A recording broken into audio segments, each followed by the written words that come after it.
Please, everybody, put your hands together for the one, the only, ba-da-ba-ba-ba-bo, Critter!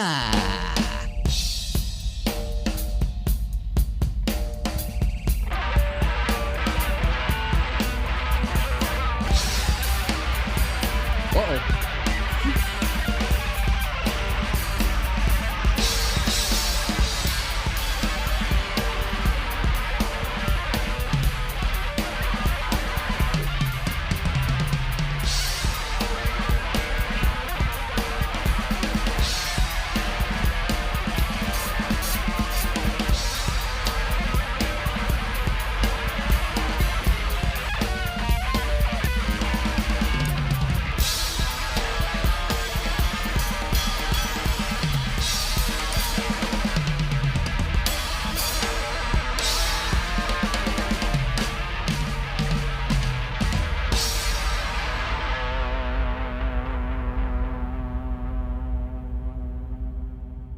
Hello, Critter! Welcome! Holy shit, hi. Do you hear me?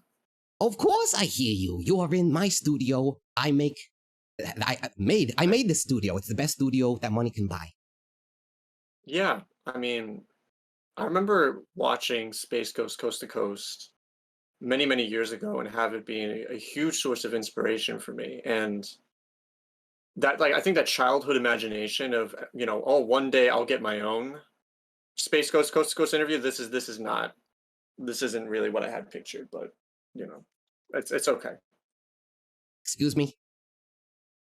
Are you saying that I don't, impress you? Like the real Space Ghost? Well, I mean, first of all, you're not even close to being Space Ghost. Second of all, you're a cartoon baby. What? Excuse me. I look at my muscles. First of all, Space Ghost is a has-been, alright? When he was a fucking superhero in the 60s. He has not saved one person for like 50 goddamn years, alright? And you're comparing me to him. You're saying I'm not as good as him? Yeah, essentially. I mean, I'm not trying to like overthink it. I'm just saying that this is like the legacy of like a 25-year show. And now we're on Twitch with a card. I don't know. I just had this a lot different in my head years ago, and this is. I see. This is just. I know. So. Hi everybody. Hi everyone. By the way, thank you so much for coming and watching my interview. Thank you so much. It is an honor and a privilege. I just want to give a quick shout out to. I don't know. There you go. Hi. I was gonna say hi to someone. Amazing shout out. Yeah.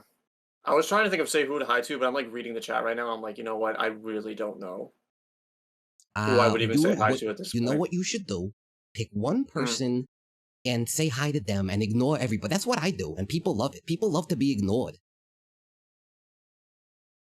I don't know if you've learned that as a streamer. Well, usually at this point, this is where I highly depend on Bigzit to show up. Bigzit ain't around. No, I know he's not around. So who am I gonna... Oh, fuck it. I'm going with Zillium. We're going to be doing Zillium. Zillium, hi. Zillium, I hope you're having a great Saturday. I'm ignoring you, Rennie. You're getting exactly what you want, Rennie. Okay? That's... If anybody wants me to ignore them, just let me know, and you got it, baby. You got it. Asshole. Zillium... Okay. No, you know what? Fuck you, Zillium. You're gone. You're gone. Mods, get him out of here. I'm just kidding. Don't do that. Do we have any mods besides me in there? Because I think I think we had. Wait. So are we going with no mods right now for this like whole interview essentially? I mean, I don't know. I have someone I think named like Criterion or so. Oh, wait a second. God damn it. We'll figure it out. We'll figure it out. Yeah, we'll figure it out. We'll see who'll do it. All right, so what did I miss? Was there like an introduction to everything that we're doing? I mean, how did this go? You want me to play the intro music again? No, please don't, for the love of God, please don't. I'm begging you not to. That was my house band. I'm just killing time at this point. I mean, excuse me, you're a streamer. Wait, hold on, wait. What? Wait, What? is it What? doesn't Brack isn't Brack supposed to be here if it's like Space Ghost Coast to Coast? Isn't it like a huge part of it? Excuse me. Brack did not show up until like the second episode or something. There was a Oh, that's whole true. whole episode without him. How can you even say that? This ain't the Brack. Hey, What? if you can do a Brack impression, be my guest. Oh no, I cannot do Brack. Well, actually, like I'm curious. Has anyone in chat actually seen Space Ghost Coast to Coast? Ooh, that's a good idea. Does Has anyone even know anyone? what we're like talking about? I certainly hope so. Operator Right? does and Rennie does. Operator grew up Okay. on it? Wasn't it only on for like 3 years or something? It was yeah, no, I think it was on for like 15 years. I thought it was like a really long time. 15 years? I thought it was like a really long time. Koalo, I've never seen Space Jam. I mean, what do you, Space Ghost and Space Jam are not connected. Just because they have the word space, that's not how the English language works, Koalo, I'm sorry. The Amanda okay, I'm not going there. I'm not going there. You've seen the commercials for it. Oh man, these fucking people. How do you deal with these people, Critter? I mean, I think the problem is that when they're on my stream, I feel like they're a little bit more well behaved, but when you put them in here, it just turns into a nightmare. Like I'm like reading things that Operator said tonight, and I promise you, I've never heard him say any of these things before in my life. Oh, so So you control people, huh, on your stream? I mean, I try not to. I try not to. I mean, maybe Subconsciously. I do. So you are such a calm person that people feel the need to control themselves so they can get your respect. I think that's what's I going feel on. I feel like I was pretty calm when I started like my first two streams, but for the last three streams, I would say I've been kind of a losing my cool because Oh, I was in like a couple of frustrating moments. And then last night's stream, I don't know if people were in there. I was getting like pretty emotional by the end of it. So it's a weird feeling to like transition from like trying to be this like okay, I'm gonna keep it like straight to just oh wow, I'm actually showing my emotions a little bit. oh yeah. I think I went backwards with that. I I started first telling everybody way too much, and then I was like, all right, fuck you assholes. I'm an entertainer. You guys get the fuck out of my life. That's Yeah, what I you don't know gotta how do. many people. I don't know how many people were there for that when you were streaming. I think it was like in the middle of like late August, and like all of a sudden you were like snapping at everyone. And I was actually one of those people too that I think you snapped at once. I don't remember why, Really? but yeah, I forget. I think I said something stupid. I didn't get timed out for it, but I remember being like, "Oh, damn, am I pushing this too far?" I think it was all in good fun. You know, I think it was. my Yeah, viewers know that August was a very tough month for me in for the yeah. puppeteer, I should say. But I tried not to, give it to anybody who didn't want it, because you know how a lot of people want it, man. A lot of people want it. I'd say some. I had to up my fucking New York experience by like 5,000 points because so many people just want to be abused. I don't understand.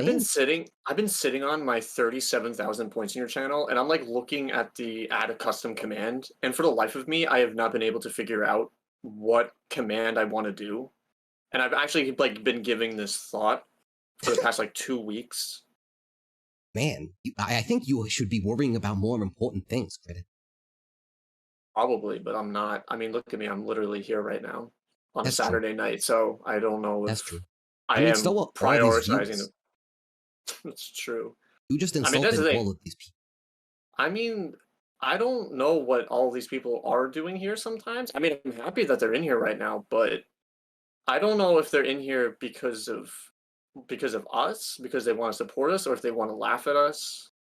I don't know. Some of them, like some of the people in this chat, like I legitimately question, like, why why do they watch us? You know?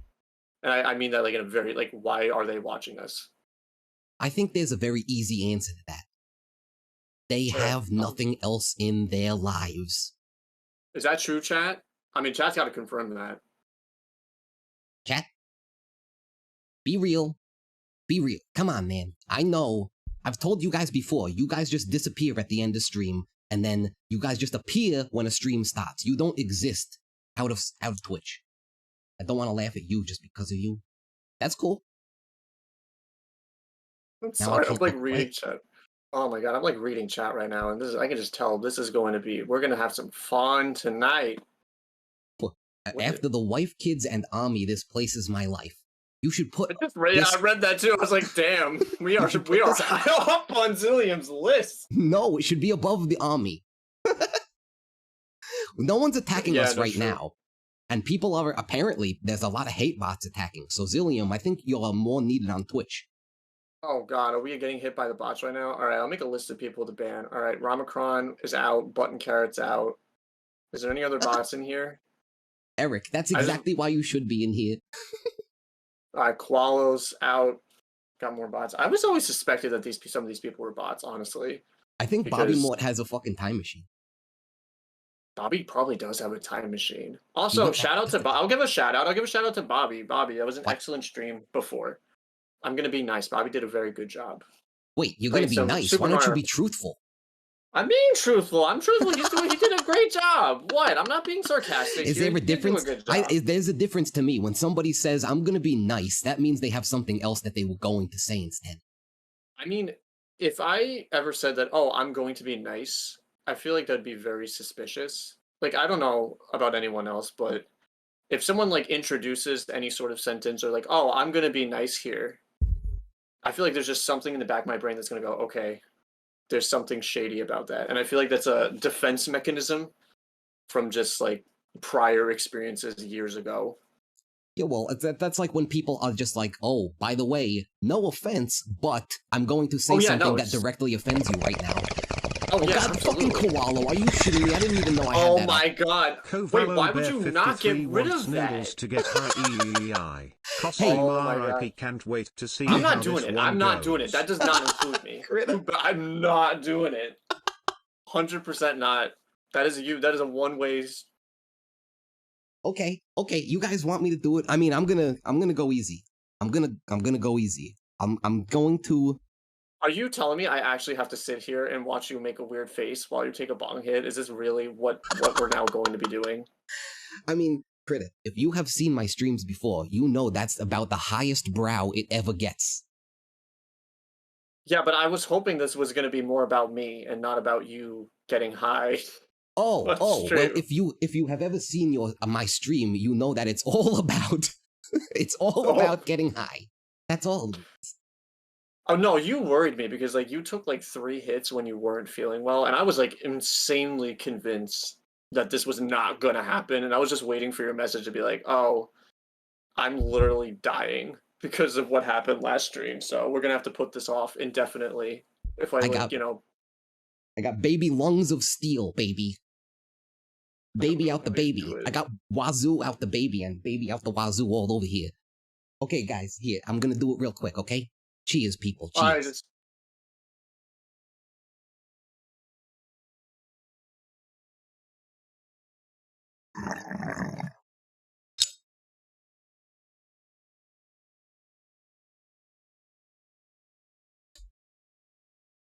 Yummy. Are you done? Am I allowed to? I mean, I can go more if you want me to. No, please, the love of God, don't. Please. Please, I need these. We are already going on this on fumes at this point. If you take more than that, I'm just convinced this is not going to happen. I mean, can I ask? I haven't even asked my first question to you. Oh Jesus! Wait, we have questions, right? You have questions you want to ask me. There's questions. I see Zillium's been asking like 20 questions in chat. Yeah, I never look at his messages. I was gonna say, are we just gonna ignore Zillium then? Because I said I was gonna pay attention to him. I'm not gonna lie to you guys, I have a lot of shit going on in front of me physically right now, so your chat is definitely low on the list, so you guys have fun, and I'm gonna try to read it. Because I'm like kind of reading it, I'm like, oh God, I'm starting to sweat a little bit. Excuse me, Commodore Friday, I'm a baby. I'm a fucking baby. If Space Ghost let himself go, he would be like an old man. I am not a balding old man. Oh my God, Bobby Mort, come on, the timing with that shit, Bobby Mort. But you're gonna keep me sitting on here. I might have been waiting in the goddamn dressing room with all these distractions. Holy shit! Okay, you don't tell people that this is better than it is. Okay, they should not know that there's a dressing room right out back. I'm just nervous right now. Okay, I've never had someone interview me once in my life, and this is already making me a little bit nervous. That's what I think. That's what I think, baby. You have no idea how that sounds on my end. Oh my God. Wait, what are you, Zillium? How was that? Was that nice? Was that nice? Actually, That's that sounds a little, that hits a little bit better. Oh, it hits good, huh? That's the I first would say time it I've hits a ever little better. seen somebody's face while I was making that sound. So that's the first time I can Hold gauge on, it. hold on. I gotta interrupt you. Because I'm actually reading chat. Can I please actually do give a real shout out to Meowsery, who's only allowed to be here, I guess, for 10 minutes according to him. Meowsery, I hope you're having a fantastic weekend so far. I missed you yesterday. I hope you're well. Yeah, that's about it. He's so legendary and so cool. I want to be, you should be interviewing Meowsery, honestly. Like, now that I think about it, you probably should be interviewing him before me. I don't know where this, like, ranks in terms of, like, oh, who do we need to interview first? I thought Meowsery would have been, like, number one. Well, some people express interest where others don't. And like I said, people who are on Twitch have nothing else going on in their lives. So, you know, you're That giving is part true. of the, I'm like, oh my god, wait, who do you think would be the next person to be interviewed on this? Like, if you were to have, like, okay, this is the next person in chat that I just need to put in the television screen. the next person. Well, it's not about the next person in chat. You know, it's a streamer. It's got to be a streamer, right? Because the streamers are so much Ooh. more important than everybody else. That's true. That is true. We do have a lot of streamers now, especially Yeah. in chat. Getting crowded. So I want to ask my first question. What the fuck is your name? Is it Criterion? Is it Critter? Is it Crit? Is it Crite? Is it Mr. Hair? Well, actually, I'm actually really happy you asked that because I had a little bit of a huge blast of nostalgia. So Huge blast. I was wondering, okay, so like let me explain. I was wondering for the life of me, because I think it says that I made my account back in 2017 or 2018. Mm-hmm. And I was trying to remember the reason why I named it that. Because obviously, okay, it's named after the Criterion Collection, which is pretty much a film distribution center in New York City. It does classic like art house films. But it's like I definitely made this account without putting too much into it. And I realized is because the moment that I made Twitch was actually because of an event that's actually happening right now. I don't know if anyone is familiar with Gerard the Completionist. I know you are, Noodles. I think you know the name. But he runs a charity like once a year that's called Indie Land that like shows off like indie games, and he like has this charity in which like it goes to dementia research.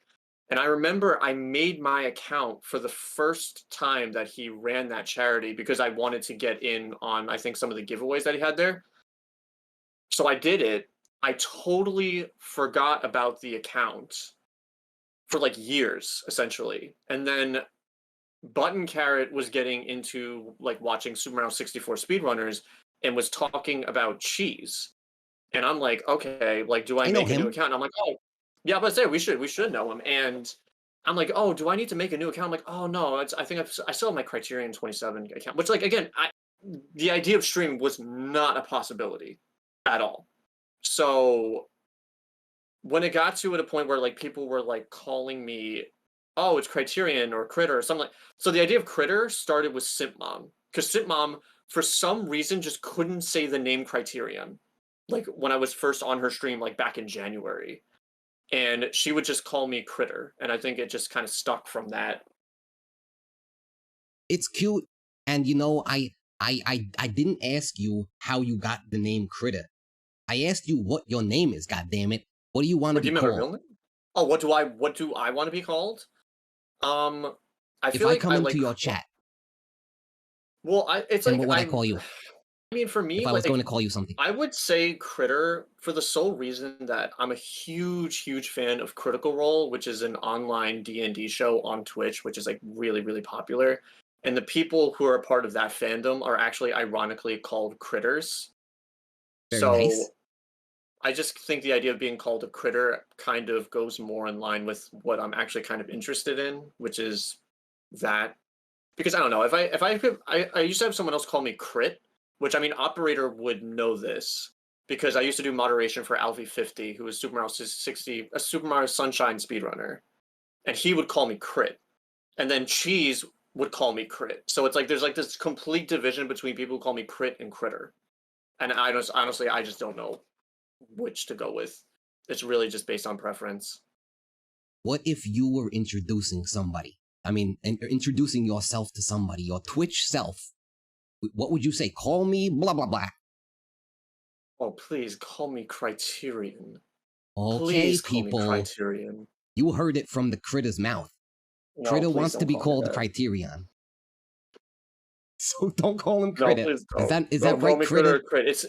It's Criterion. I mean, we got to keep it fancy. It's all about film with me after, because I'm a variety streamer that's doing so much film stuff with my stream. Let me tell you.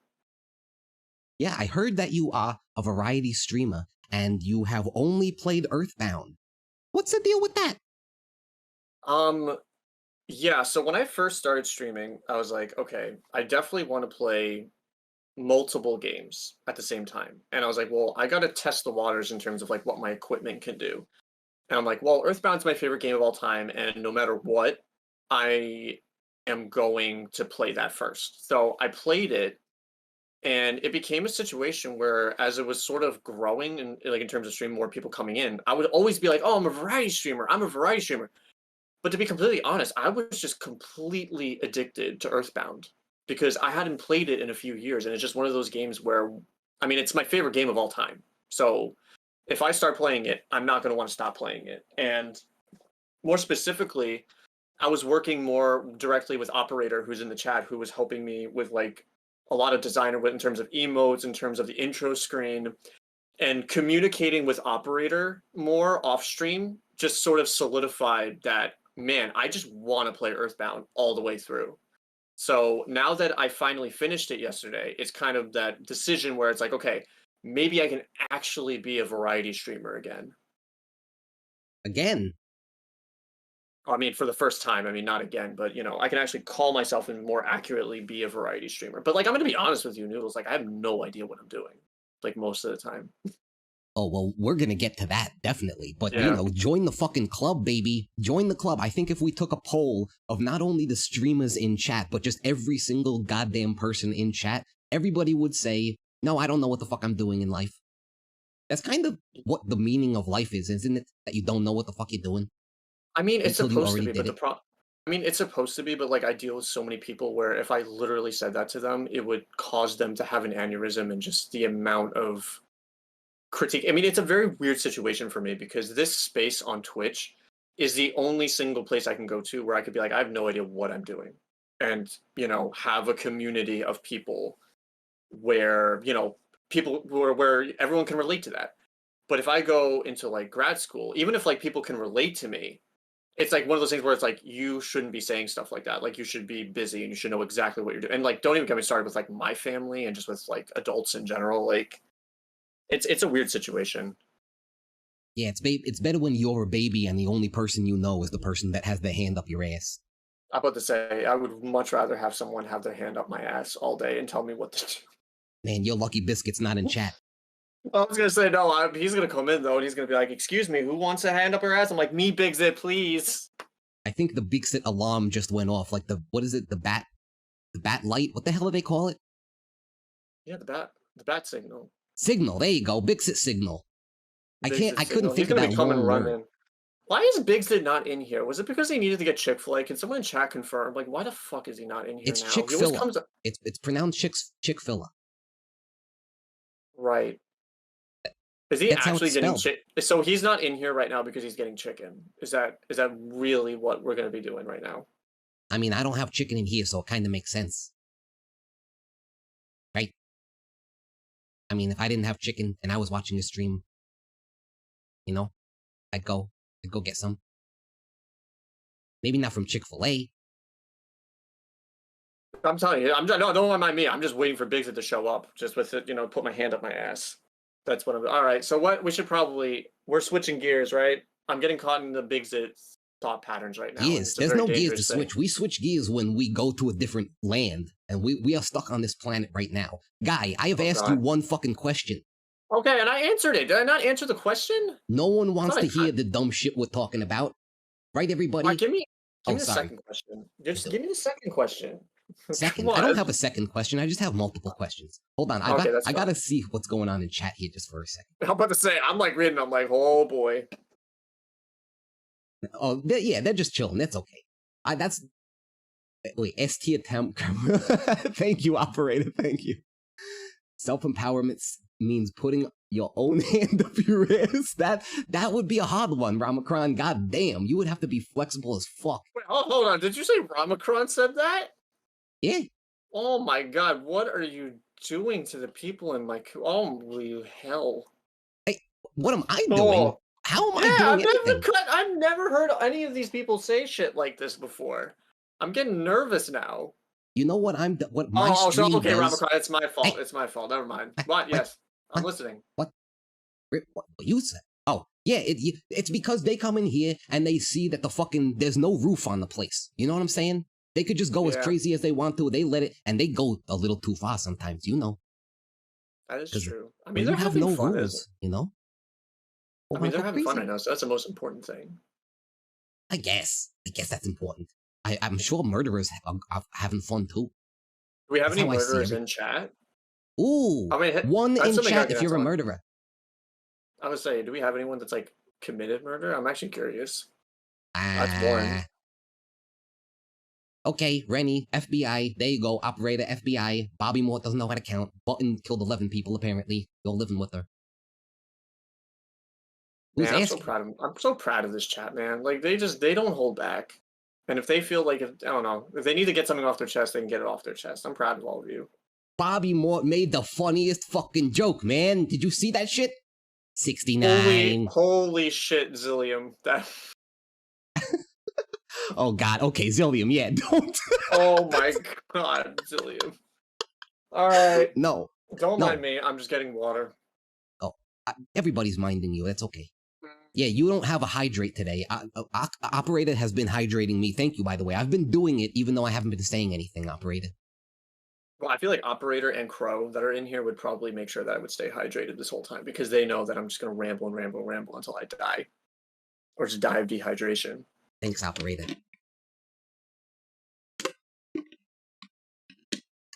So, 1 out of 10. Samwise wants to fuck Frodo. Why wants to fuck Frodo? Like at the same out of 10? I would say 9. Is it based on like a 10 scale? Like a 1 out? I would say 9. I would say 9. It's 9, not like huh? I wouldn't guarantee it because like you never actually know, but I feel like, you know, not that there's anything wrong with that. I mean, you know, I No, don't know unless if they Frodo don't. doesn't want it. That's the only thing. Well, I mean, yeah, I mean if it's consensual then it's like absolutely fine, but you know, Mm, it's not me to have to pry in other people's business. Okay, okay, fine. Fair enough, I guess. I mean, maybe fair enough. Kind of weird. Weird, I would say. I bet I answered that question pretty quickly, to be fair. Oh, it's not about quickness. I'm judging and I'm keeping notes and I'm making Well, a what did I psychological profile well, on the you. worst part yeah, I know, but did I say a 9 or a 9.5? I don't even remember. I'm gonna switch it to 9. Wait, are you talking about the rating or the dick? The rating, not the Okay. dick. 1 out of 10. Sam's dick. Are we talking like rating or inches? No, Because you gotta give me the rating. metrics. And you know, whatever you want. If you have the experience to tell us, then go for it. Go for it, critter. 1 out of 10, any way you want to tell us about You know what you're Samwise's really dick. like upsetting me right now is that when I was younger and I was like in middle school, I think it was in like 8th or 7th grade, I went to a science fiction convention that was near my hometown, and the person that played Sam was there, and I remember he was doing like a panel, and I was able to like ask him a question, like a really like basic, like, oh, what was it like working with Peter Jackson? And he was actually just incredibly genuine and nice. And now you're making me have to talk about like his dick, like I don't know, like what 12 years later. I just it's just funny how things work out. So that doesn't answer your question. Yeah, I'll go with 7, just to throw it in there. So we're better than average dick. Mm-hmm. Okay, that's that. So I would say Frodo. Yeah, I think Frodo should have said yes. I think to the cock ring. He should have let him share the cock. Wait, that's what it was, right? Or did I see a different movie? It was probably the same thing that Biggs watched, to be fair. So it might have been the same movie. I might have been the one that was wrong. Thanks for the water. Just so you guys know, it's not beer tonight, so you're not like, you can't get me drunk if that's what you're trying to do. But thank you for the water.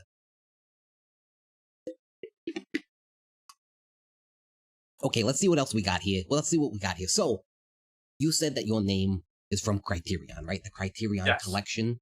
So, Yes, it is. movies. What is your absolutely most hated movie of all time?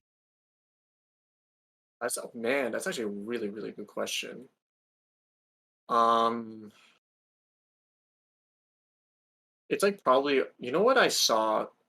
I saw one movie when I was really, really young, and I remember hating it so much, and I don't remember why I hated it so much, but I think it was a movie that was called. And by the way, like this answer, this is not because it's actually the worst film of all time. It has nothing to do with it. Just for No, some just reason, your I've been hated trying. film.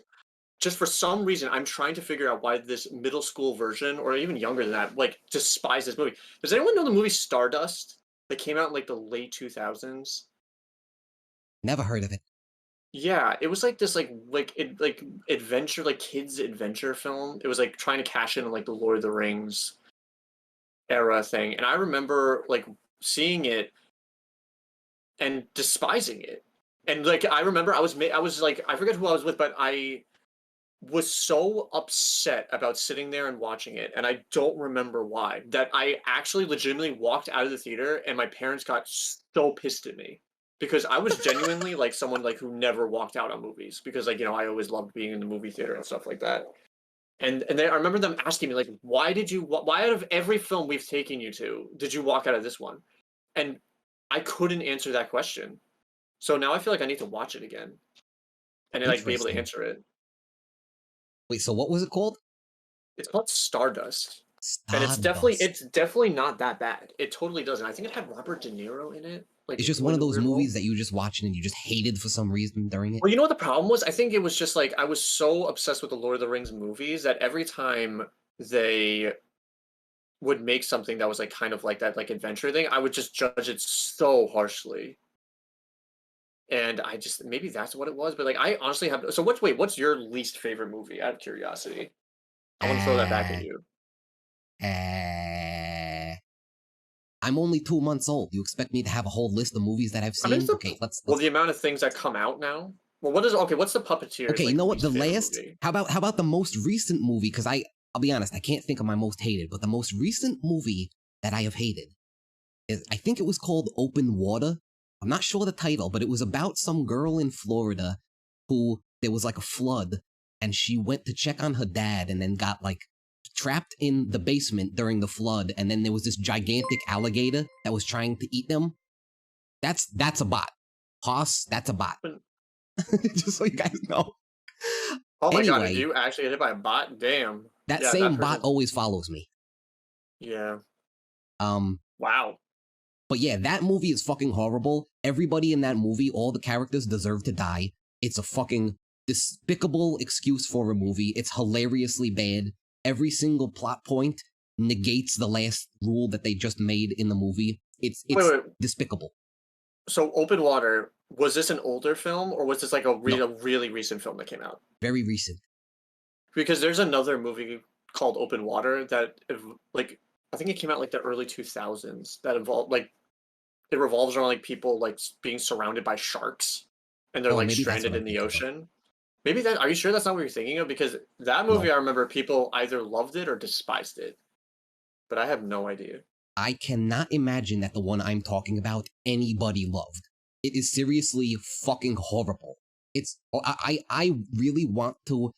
By the way, guys, if you ever want to, and Critter, if you want to join in and get your Discord on it too, if you guys ever want to watch like a movie on Discord together and we could just laugh at it and make fun of it instead of actually enjoying it, that would be one that I already have thought to do that with. It is I would totally do fucking that. hilariously bad. I think there's like a really there's a web show that I watch, which I think some people might be familiar with. That's called Best of the Worst. It's by people who do Red Letter Media, and it's pretty much just like they watch like four really they usually watch like a curation of like VHS tapes that no one's ever heard of and no one's ever watched, and they just do their own sort of critique on it and like a sort of table, and it's like so funny, and it's one of my favorite shows. But that's like sort of what that Sounds reminds me of. funny. Yeah, that show's been on for a while now, so yeah, I think it's probably over 10 years old now. Were you ever a fan of the what was it called? Mystery Science Theater 3000? Yes, I was. Yeah, Mystery Science Theater was something I watched a lot when I was back in the 90s, I was very, very young because I was born in 93.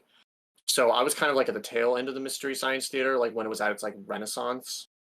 And I remember being introduced to a lot of like really crappy like 50s films through that and just falling in love with the genre because my mom specifically was very much into sci-fi, like classic like 50s and 60s sci-fi.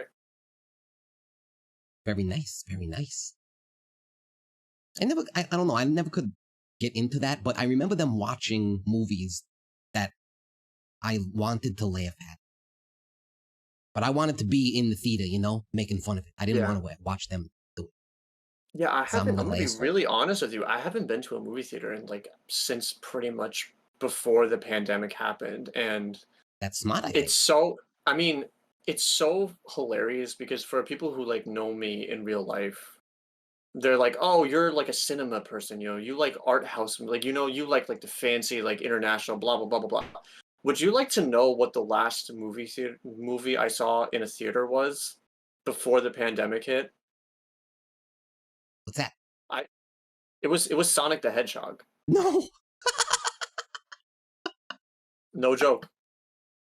Oh, Like God. February, yeah, which lines up because it was February of 2020, How'd that work out and for you? I mean, it wasn't actually that bad. I'm sorry. Like, there's just some things like even if you watch a film that isn't great, if you get like a good people, yeah, I would say Button. It was Valentine's Day, and it was me, Nice date Button, and like movie. a couple. Yeah, no, me. It was me, Button, and a couple of other friends. Oh my god, that was a mess. But I think that's the thing that I miss the most is that like you could go to a movie theater and even if it's like not such a good film, like just to be with like your friends, like in a dark theater and just being able to laugh at it, like I miss that so much. And I don't feel like it's replicated very well, like when you transition that to like Netflix or Hulu or any other like streaming platform. Oh, no, no, no. Streaming movies has completely ruined the movie experience. You know what taught me that? I mean, the easy answer is Netflix, but uh, what's it called? Quentin Tarantino, his Western movie, what was it called? The Hateful Eight? Yes, Hateful Eight, Were which I you have not aware? seen. You have not seen it ever. Yeah, no, I have not seen Oh, Hateful Eight. That's my. one of the few Tarantinos I haven't watched. I'm like, I don't know. Tarantino's like something like I liked Pulp Fiction a lot. I like Reservoir Dogs, but outside of that, it's just like I didn't even really see Kill. I think I saw only one Kill Bill. I didn't see the second one. What? I mean, it's just is that like a big Anyway, deal? did you hear what he did for his Hateful Eight movie show tour thing? No. So Well, probably actually yes, probably, but I forgot. he did like a big thing with a fucking intermission in the center. It was like a 4.5 hour cut. He had like these special fucking cameras that they used to use in the 50s to show it the real cameras, no digital things. It was fucking crazy, man. Like he went all out. Probably wasn't worth it. But the point is that was a crazy and amazing movie experience. You know why? Because everybody in that theater was there because they wanted a good movie experience, not because they wanted to talk through a fucking movie. And that was the last good movie experience I've had. And that was like, I don't even know, 6, 7, 8 years ago. I think to also add to that point, I think in terms of like what movie director actually got me into studying film as like an art form or just like into like it's such a weird answer because you expect to hear like oh it must have been Kubrick or it must have been Hitchcock. The person who actually got me into film was Edgar Wright. I remember watching Hot Shaun of the Dead? Fuzz. Yeah, well, it was the one. It was actually the one after Shaun of the Dead. I saw Hot Fuzz when it came out. Well, it came out in like 2007, I think. But I remember seeing that in the theater at the time, and it was like a. I went with like a bunch of my friends, and it was one of the few moments where it was. First of all, it was actually crowded because it was really popular after Shaun of because it was oh it's the guy who did Shaun of the Dead. Every single person in that movie theater was laughing at all the right moments and it's really rare to just have an experience where you're like actually happy to be surrounded by a theater full of people, if you know what I mean. Yeah. Like usually it's just like, and I'm gonna be honest, like movie theaters can fucking suck. You know, it only takes like one person to make it the worst experience. But I found with Edgar Wright, I was always thinking about the way that he was making movies because I was really into comedy, and he was using a lot of visual comedy techniques, and I'm like, wow, I've never laughed so hard at this before. Like, how did he do that? Which led me to watch Shaun of the Dead, which then led me, yeah, to watch Spaced. Which, by the way, Spaced is one of my favorite shows of all time, Fuck without a yes. doubt.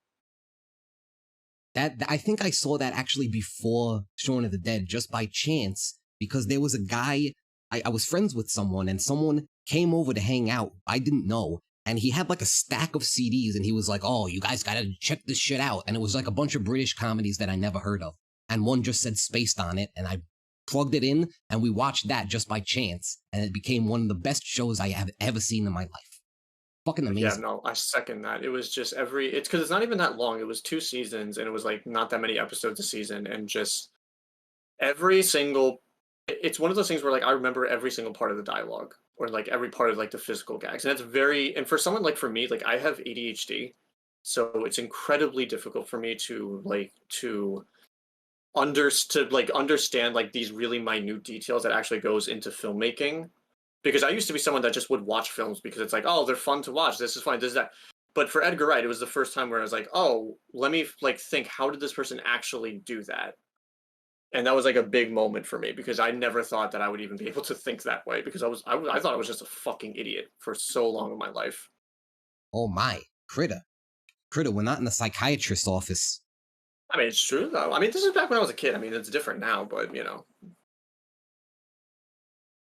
Well, I'm glad. I'm glad it's different now. That's a good thing.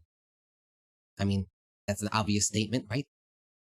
Yeah, that's true. I mean, it's a lot of weird. I mean, it's a lot of changes that I had to make in terms of my outlook for probably the last, I would say, 15 years. Like I had to like really retinker like how I would think about things, how I would look at films, how I would look at just how I would interact with people, both online and in person. It's just, you're just constantly sort of self-critiquing yourself, but trying it to do so in a better headspace so you're not going completely overboard.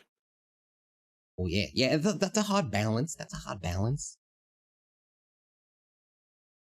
So, Critter, So why did you get in? And well, yeah.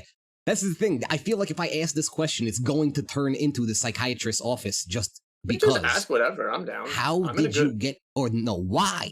Why did you get into Twitch, you motherfucker? You little critter. Do you mean get into Twitch as in watching it, or do you mean getting into Twitch as in streaming? Anything, anything. Why don't we start Well, like off? a Well, everybody gets into Twitch for the same reason, right? They want to watch some dumb shit. Yeah, I got into Twitch because I wanted to be a part of Gerard the Completionist's Indie Land, which if anyone's actually curious, he's actually doing Indie Land right now this weekend. So if anyone wants to go check out The Completionist, like I do highly recommend it. But after that, it was just because I wanted to watch Super Mario 64 speedrunners. So I would watch Cheese, and then Fuck I would yeah. watch Simply, and occasionally I would watch Liam, but I usually kept it at just Cheese because I liked his community at the time. And then I remember that Cheese's brother Alvi would show up occasionally on his stream, and then he would say, "Oh, I'm actually going to start streaming soon." And I showed up to his first stream, and I was so like a part, and the operator can vouch for it. It was such a tight knit community from that it was the first time that I became a moderator for a channel, which felt very weird. It was something I never, being a mod for someone can, either mean absolutely nothing, or it means you might actually have to be sort of conscious about what you're doing on Twitch, which is very weird to think about. Yeah, because the whole But point of Twitch is not thinking. yeah, literally, it's the idea. Like, I'm so jealous of people that can just sort of type whatever the hell they want, and it's just like, oh, if I get banned, it doesn't even matter. I can just move on to the next stream. Like, I'm at the point where like I have to be like at least somewhat conscious of the things that I'm saying, depending on what stream that I'm on. Oh, we got a mod back finally. I Bixit's was gonna say, here. here we go, Bigsit. There we go. Took 45 minutes to get through the drive-through. Jesus, Bigsit. Seriously, drive away, man. Holy crap.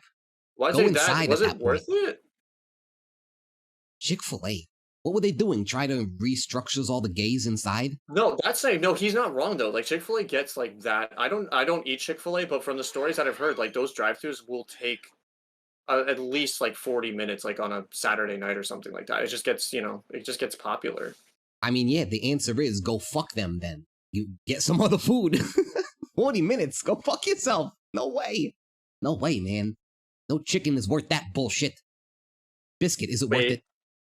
Critter, you look like a professional bowler from the 50s. Biggs, what does that even mean? I think it's your What? shirt. Is that a compliment? I think it's that Is it? bowling shirt. Oh, it's my bowling shirt? Oh, okay. Yeah. That's fine. What team does it say on the back?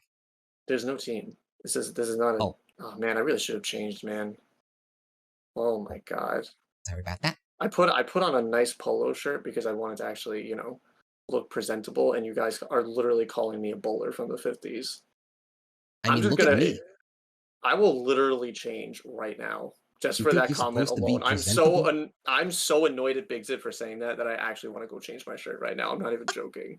I mean, you should do it on stream if you're gonna do it, and just give them what they want. Nah. That you got to redeem a lot of points for. True. Do you have a redemption for taking off a shirt like many other speedrunners? Even though you are not a speedrunner, do you have it? No. Damn. I don't think anybody would want that, to be quite honest. Dude, that's what everybody must have said before they did it. Do you think everybody in Simply's chat was asking him to take off his shirt before he just started doing it? Now he needs to. Yeah, I about to say, well, now he literally got his speed run. He got his world record without his shirt on. I actually forget that all the time. Yeah, that gives you the superpowers, man. You gotta try it out one day. Exactly. I'm gonna say I'll consider doing it one time. How about that? Okay, I'll make it like a really high redemption. So you started watching Twitch because of the completionist. Why did you start streaming? And I don't mean like who told you to do it or whatever, or the opening. I mean like what gave you the thought to do it in the first place?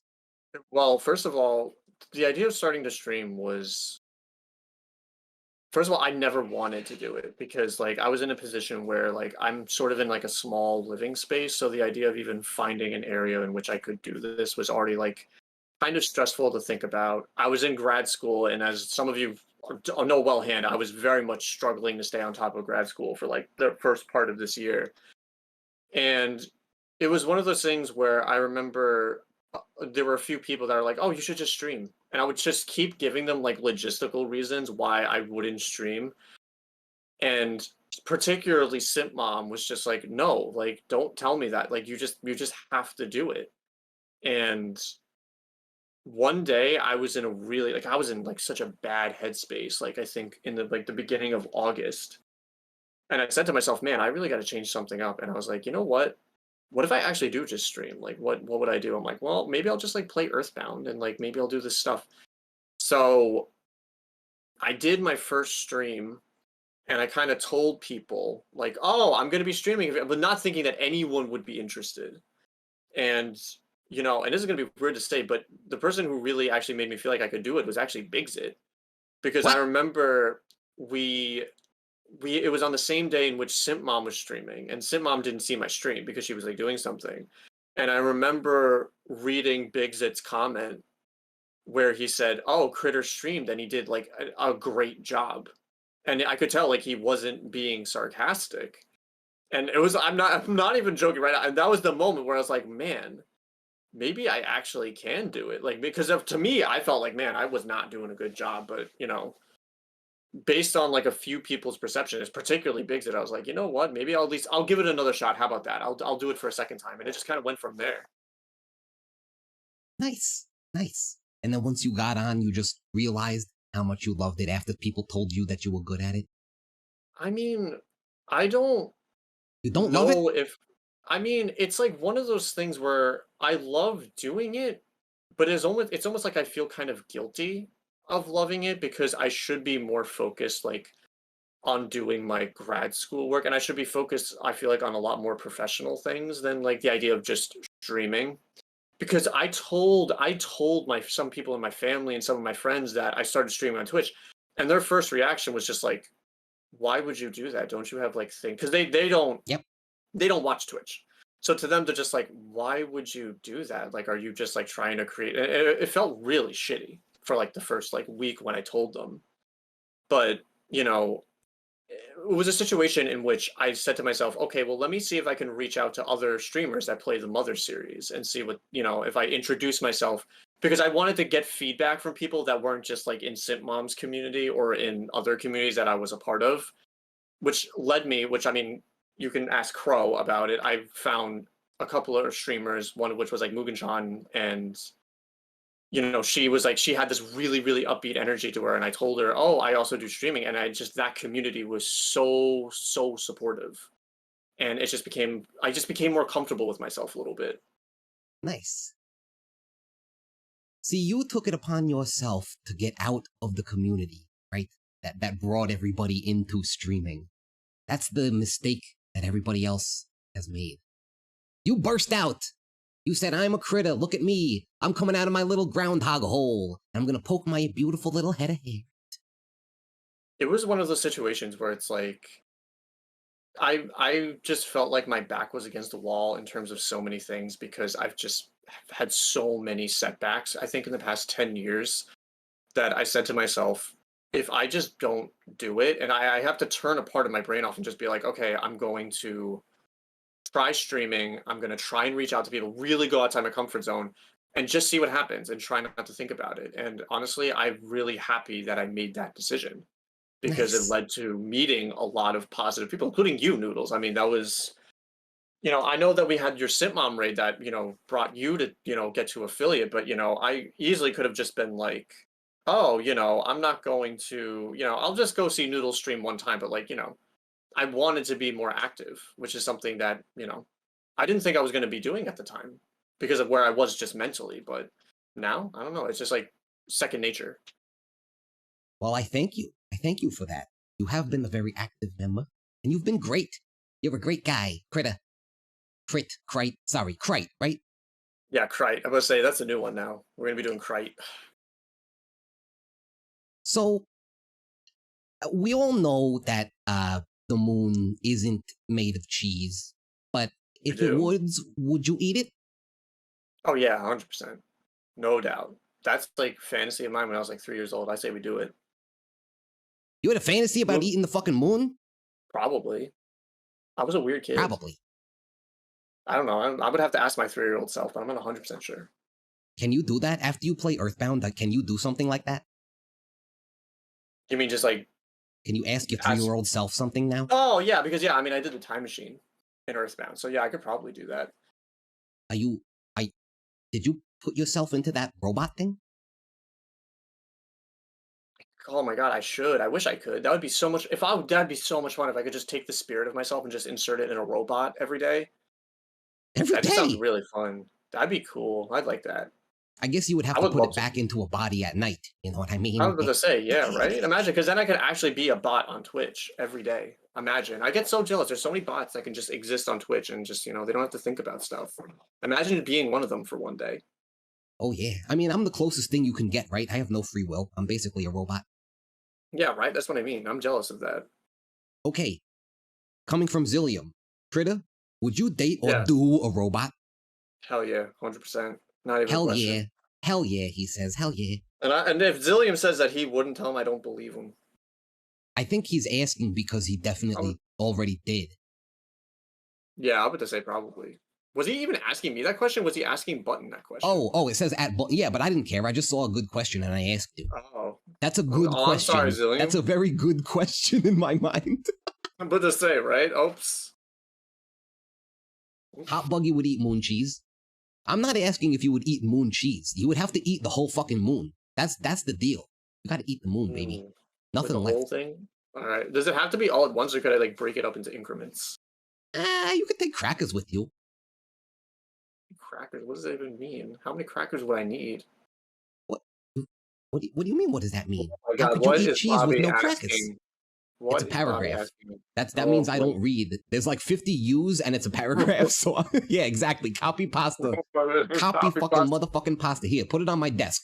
You guys got your copy pasta on my desk. You happy now? Is that what you wanted? Oh, there you go. Buttons fucking joining in. There you go.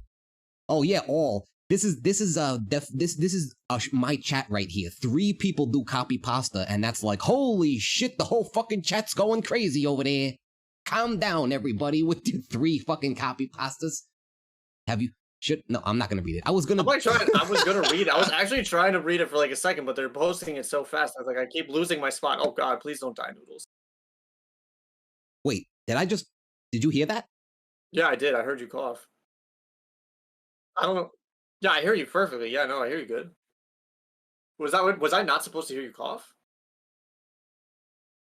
Yeah, I hear you. Do you hear me? Oh, okay. No. Critter. You can hear me a different way. That's why. Okay. That's why. Yeah. Yeah. No one else heard that. I literally just checked to see if my internet went down because of that. Okay. You scared me for a second. I was like, I don't think my Scared buttons are me working. for a second. Oh my God. Do I have to time people out at this point? Like, Oh this is getting a wow. little Look at rowdy these in here. wannabe mods over here. Oh boy. I need to enable the clean emote so we could everybody can spam the clean thing. Clean it up, people. True. Clean it up. I mean, you're not getting dirty, so whatever. I guess there's nothing to clean up. There's no dicks in my chat. And I don't mean the emotes. I mean the ASCII dicks. We like the dicks emote. We don't like Hold on, I ASCII. want to do the dicks emote. I love the dicks emote. I'm gonna put it in real quick. There we go. Oh my God, me and Zillion did it at the same time. You guys It touch must be. dicks? I'm about to say, it must mean we're in love or something. No, Zillion would never. You got date some me. frotage going. Zillion will never admit that he wants to date me. It like bothers me. Admit it. No, It- Zillion just have doesn't you- like Zillion. No, because like Zillion, like he goes to my stream and he pretends that he doesn't have a good time. Then he joins my Discord. Then he leaves the Discord the same second. He's just playing hard to get, and I'm just like, I don't know. It just makes me upset. Well, if you have had a conversation with him about it already, I would say that I think he's probably. You're right. He's playing hard to get. He definitely wants it. I mean, That's what I'm like saying. how often does he talk about his wife and then talk about how he doesn't want to be? Okay, I'm not going to do that. Anyway. I was actually like, oh God, what are you? Am I gonna have to time you out for a second? I almost went too far. But I gotta put the brakes on once in a Oh, while. hold on, quick. Can I give a shout out to someone who's in chat, to Negatron, who just Hold joined on. Negatron? Yeah, I gotta say, because I got people in here that aren't usually in here. I want to say shout out to Negatron, who's a fantastic Earthbound streamer, does Metroid Prime. Negatron is hugely supportive when I was actually first started streaming, and like a lot of the people that are in my community now are because of like Negatron reaching out to people. So I want to say thank you to him for that. Now we can go back to the show. Okay. Thank What? you, Critter. Thank you, Critter, for that. What? Great Negatron. Everybody follow Negatron. I've heard great things about him. I'm not gonna. Hey, I told you guys I wasn't gonna lie. I have not seen any of Negatron's streams, but I've heard great things about him. So I will echo everything Critter says, just because I don't care enough to look into it myself. Are we allowed to do shoutouts, or is that like something that we shouldn't be doing? You're allowed to do whatever you want. That's true. I don't give a shit. I mean, there's like another person. Because then if I shout out another person, it's just like, well, then why did you shout out that person? Yeah, no, I'm gonna just leave it at that. Yeah, then it's like you're picking your favorite kids if you do that. I mean, that's what I was gonna say. Literally, like, well, then it's gonna be like, well, then if I say that, then I probably should say this. All right, moving on. Shout out to everybody. You're all amazing, people. It's like we're like literally at that point where it's like, go follow everybody. You're all great. You'll never be able to watch each other's streams because you're followed to too many people, but go follow them anyway. Am I like the only stream that doesn't have a shout out command? I didn't know that was even a command until Cheese did that shit. Oh, what? I need to add Chivo unlock. Oh, cool. Whoosh, whoosh right over my fucking head over here. Right over my beautiful little locks. So, man, this is bumping. I'm sorry. Critic. You know, we went over the fact that you have a bunch of different names, Critic Criterion. Do you have multiple personalities for each of these names? It feels like I do.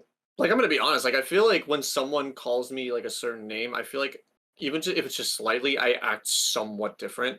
And I was actually gonna talk about that. It feels like, depending on which streamer I'm on, I act like just slightly different, to the point where when I actually have to do my stream, I get really, really self-conscious because I feel like I act so different than how they see me on another person's stream, if that makes sense. Yeah, well, you know, once again, we haven't gotten to the psychiatrist, but something we're going to talk about is how you portray yourself versus, you know, like what it's like when you are a fake person. You know what I mean? Yeah. Projecting a 100%, yep. persona versus hiding who you are as a person. So I get that, but on Twitch, it's more of a performance piece, right? You go into one chat and you want to be the class clown. You go into the other one and you want to be a smart brainiac. I don't know if anybody actually does that, but I just feel like, I don't know, they probably do. Maybe. I feel like I kind of do that to a degree. Like, that's one of the things that, like, I'm actually so conscious of is the fact that, like, I'm in too many communities at this point, and I don't feel like I'm the same person in each community, which gives me just the worst sense of imposter syndrome, I think, probably in, like, the last few streams.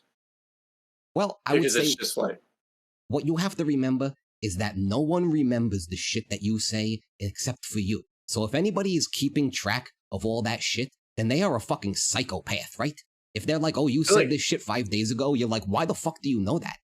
I think that's, yeah, I mean, that's true. But the worst part is I have Bigzit as my mod, and I feel like if there's any person that would remember some stupid shit I say, Bigzit definitely would be one of them. Also Zillium. I feel like Zillium would, like, easily pull out a card being like, you said that dumb shit like 2 years. I don't know. I just get that feeling out of both of them. All Zillium can remember is which quote to fucking quote. That's all he can remember. That's true. He does have the quotes. I mean, that's on you, though. You're the one that put the quote system there.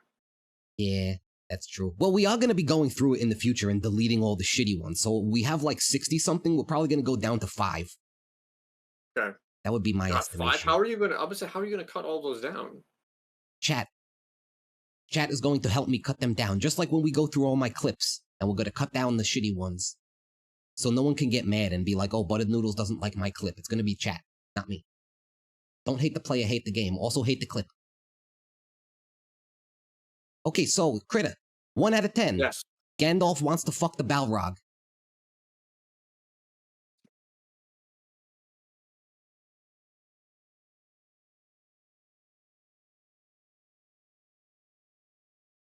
Why this got me so hard? I think because I was fucking thinking about Lord of the Rings like a day ago. So the fact, and then I just need to stress to people in chat, he did not screen me that he was going to ask these questions. Fuck.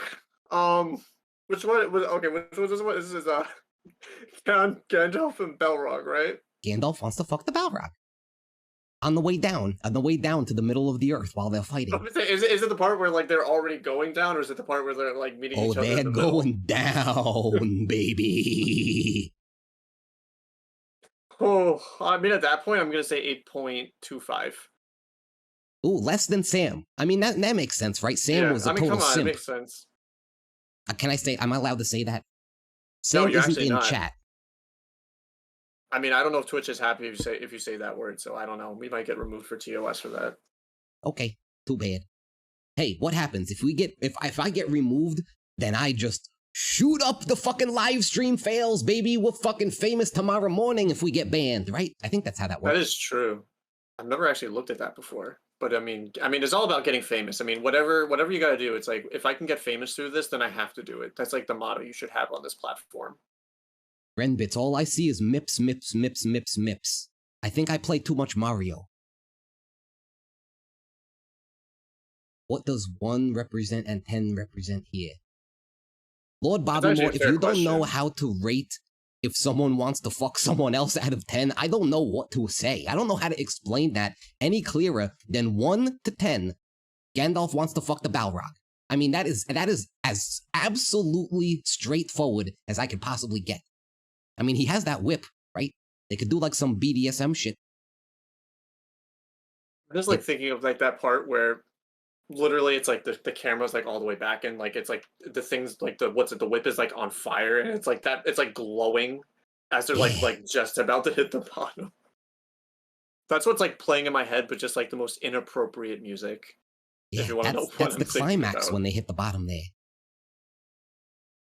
That's when you really hit the Lord of the Cock Ring right there.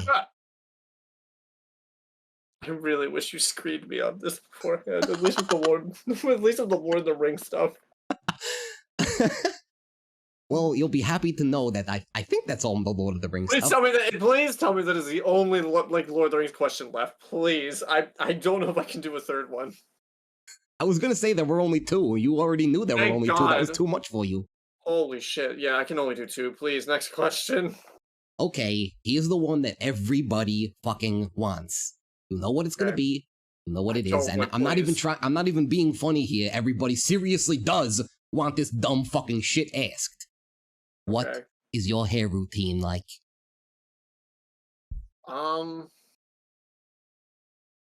Because I would like my hair to look like that. I mean, like, okay, like to be completely honest, this whole thing with like the whole hairstyling is something that isn't. I don't try to put as much thought into it as I guess it makes it people like I pretty much I wash my hair every other day, or I try to wash my hair every other day. And to answer your question, no, I do not shower every day. And showering every day is not good for your hair, and it's not good for your skin to do that. So before anybody tells me I'm disgusting for not showering every day, You're I just disgusting want for to lay. not showering every day. I mean, you're really not supposed to. I mean, you shouldn't.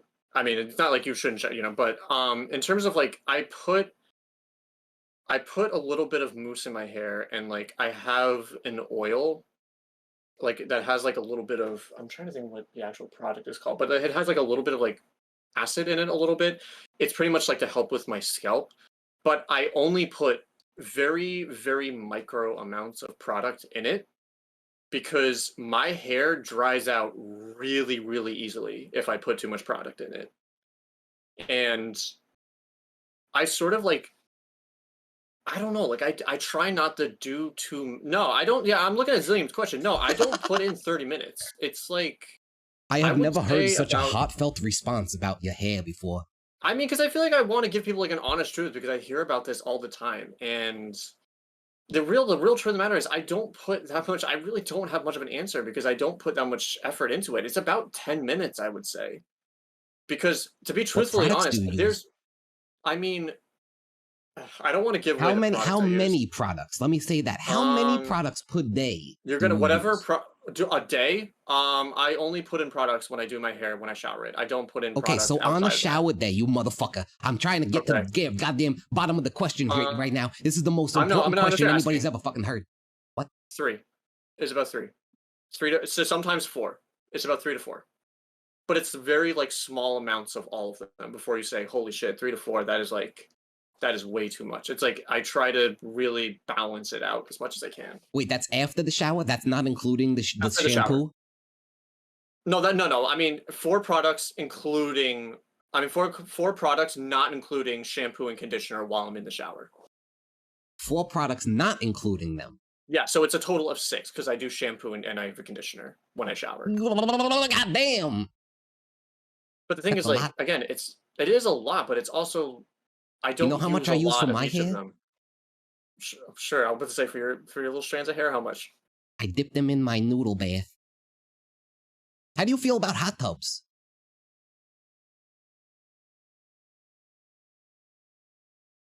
I don't know. I don't know. I don't know how I feel about hot tubs. I don't really go in them. I don't get invited to go in hot tubs very often, so Critter.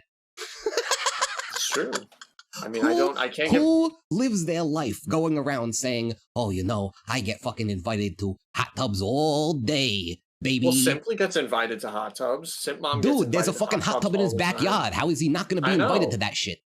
I'm about to say, I had a friend that had a hot tub. I only had one friend that like had a hot tub that I was growing up, and it was always such a weird experience because like I mean I'm gonna be honest, like my family didn't grow up with a lot of money, so the idea of like having a hot tub was just like such a privilege, economic privilege that just I Oh, was not yeah. a part of that world. So I don't know. Whenever I see people have hot tubs, I'm just like, oh, that's okay, because that's because your fucking parents paid for it. So So, that's the not the right answer answer. to Whoops. how you feel about hot tubs is I hate everybody who has them because they're a rich fucking piece of shit. I mean, do you want me I'm to give? Do you want paraphrasing. me to give up? Do you want me to give a more elaborate reason of why I think that way? Oh, I mean, that's completely up to Yeah, you, because Critter. I mean, I will. I mean, to be quite honest, because I grew up in a rich town, but I didn't grow up with a lot of money. I grew up with two parents that pretended that they had a lot of money, but they actually didn't. And I was always surrounded by friends and just a community of people that had way more than I did growing up, which leaves you like it's a very disorienting experience because it's like you see people like in my hometown like go on vacations all the time. They have like a pool in their backyard or a hot tub, and I never really like had vacations. I never went like So I always was like very conscious of this stuff, that when I finally got to an age where I was having friends like in high school that like, oh, let's go to, I have my parents have a hot tub backyard. It's just like, there was always just kind of like that bitterness in the back of my mind, just like, oh wow, you grew up like that. I would never know what that felt like. It's like, Resentful yeah, critter. it was very immature for a long time. I had a lot of insecurities about my upbringing growing up, which was something I had to work a lot on when I got to college, which luckily I feel like I'm a lot better with that now. But back in the You day, meet a yeah, it lot was of pretty different kinds bad. of people there, right? You got to be very open when you get there. Well, that's the thing. When I went to college, I went to a state university up north, and I was that was the first time I was actually surrounded by people that came from similar upbringings than that I was used to, which was a very, very good like connecting point that I could have. Just being around more middle class, lower middle class. I needed that to sort of like change my perspective on things. Interesting. So you purposely surrounded yourself with a bunch of lowlifes at a low-life college, huh? I mean, it's like I wouldn't surround. It's just like we just became connected because I just felt like and even just in very subtle ways, like you just connect with people who you share those kind of experiences with. Well, when we get into some shit in a little bit, and I guess if we're gonna switch over, we're gonna have to do it at some point, right? But Yeah, I would say it's up to you whenever you want to do it. But if you got more questions, go for it. But okay, so for the hair thing hey, though, I could go all I night, will just baby. I will end with the whole thing with the hair thing. It's very strange for me because I did not start styling my hair until I was like 20 years old practically. Like I was 20, 21. What frustrates me is that I feel like there were a lot of people, and this is like no one on Twitch in particular, but like people from like my past life, like in high school, middle school, elementary school, even, that did not notice me at all. And I would try so hard to like have this like open, positive mentality where it's like, oh, I can get people to like me if I say the right things, if I do stuff for them. And I came to the realization that when I would actually see them back in my hometown and I styled my hair a little bit like this, they're just like, "Oh my God, Jared," like, which is my name, by the way, it's Jared. You look so good. You look like you're doing so well. And actually feeling like a lot of anger the first time because I said to myself, so you're telling me that all of that feeling of isolation, I could have just styled my hair just a little bit and that's all it takes to impress people? Like, are you kidding me? There was a lot of that too. Oh man, I mean the world is filled with a bunch of superficial pieces of shit. Ain't it? Ain't it, old critter? Yeah, I Ain't mean, it? it really, because like it's one of those things where like I took it like, okay, I'm gonna style my hair a little bit just so I feel a little bit better. But I always had the mentality like there's other people that have better hair than I do, so like I don't think that many people would notice. But the amount of people who never even gave a shit about me at all, that all of a sudden were just like, oh wow, you styled your hair. Now you're a person. I'm just like, it's just sort of ridiculous. I don't know. It's so superficial.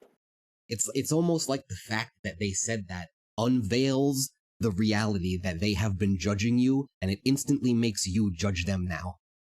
Oh yeah, and then there's that like, why are you? I'm giving you a compliment. Like, why are you looking like? And like, I would be like visibly angry sometimes, and they'd just be like, I'm literally giving you a compliment. Like, why are you looking like that? Yeah, people don't think, right? People don't. Yeah, they don't. They don't think that's true. But yeah, I just wanted to end with that point. What about your hair? Yeah, about the hair thing because I felt like I just wanted to give that little tangent while we were on it. God damn. That was so much more of an answer than I was expecting. I was I'm telling you, man, I'm expecting filled with them. absolutely nothing. I'm not gonna lie. I was expecting fuck you. So you have really informed us about how your head has taken shape over the years. I'm about to say there's a lot to go through. Oh, don't I know, baby? Okay, so do you want to switch over? You want to switch over to the other room I and we can say get whatever. start getting real? Sure. I mean, if we want to get to that point, I say go for it. I mean, it's whatever chat also wants to do at this point. I'm having a good time either way. So, Well, how about I got a couple more questions about streaming. I'm gonna just go. I'm gonna say if you want to have more about stream, I'll keep my answer shorter. How about that? I'll keep the next No, hey, couple of you answers do short. hey man, the elaboratorality is next to godliness. I think that's what they say. So I think something. okay, so we know why you got into watching it. We know you got it. Why into? You know what I'm saying? Fuck you guys. Yes. So why? I mean, how? God damn it! Be right back, I'm waiting. guys. I'm just kidding. Okay, how has Twitch affected your life? It has Twitch put me in a position where I was thinking in ways that I didn't think I was going to be able to sort of get myself out of. And like to elaborate on that answer, it pretty much means that I started thinking much more about communities of people and also just like, okay, I'm surrounded by people that want to have a more like it's like weird because like, you know, you go on Simply's chat, you go on Cheese's chat, so you go, okay, if you go on the big streamers, you just get barraged by just so many people just typing just shit, honestly. And it's not even like a bad thing. Like it's like, you know, it's a lot of like in jokes and stuff like that. So my first impression of Twitch was just like, oh, this is just all a bunch of like in jokes for like different streamers that for me, when it got to the point where I still think that too, but when I started to actually get into more like small streamers, I discovered it was just a lot more community oriented and more, I don't know, people looking for positivity within each other. And that made me have to rethink like, okay, how can I present myself or what can I do to make not just me feel better, but also make each other feel better. You know what I mean? Because I felt like I just feel like everyone's going through shit on this site. Like everyone in our chat is like going through shit. And, you know, I think the people who say they aren't are, you know, not lying to themselves, but they're just not, they don't want to be open. I think everybody's they don't want to be, shit. which I totally respect that. And like, I sort of put the position where it's like, I have a lot of these experiences that I'm incredibly open about. And it's not because I want to push my stuff on other people, but being open to other people allows me to, it allows me to confront myself on things that I may not be thinking about outside of Twitch. And also, more importantly, like it can also help other people be like, man, you kind of pushed me into like confronting things that I didn't even want to think about. Which again, like that's my big mentality because I didn't have that growing up. I didn't have like an older person that was like, oh, like so and so, or like, are you okay? Like, do you need to talk about like that? Never happened. So the idea of like being on a website where I see communities of people that validate that, it's just, I don't know. It's weird because like I'm gonna be honest, like I feel like mentally I'm not in the best place and I haven't been in the best place for a couple of years. But I think about Twitch a lot and it's like it makes me feel positive a lot of days, which is great. I completely get that. And I think, yeah, I think a couple more questions and then I feel like it just makes sense. We're basically already there. Yeah. To move into the other room. But so that's how it's affected your life. We'll get into more emotional stuff, I guess, in a little bit. But how about this? What do you use to stream? What is your setup like?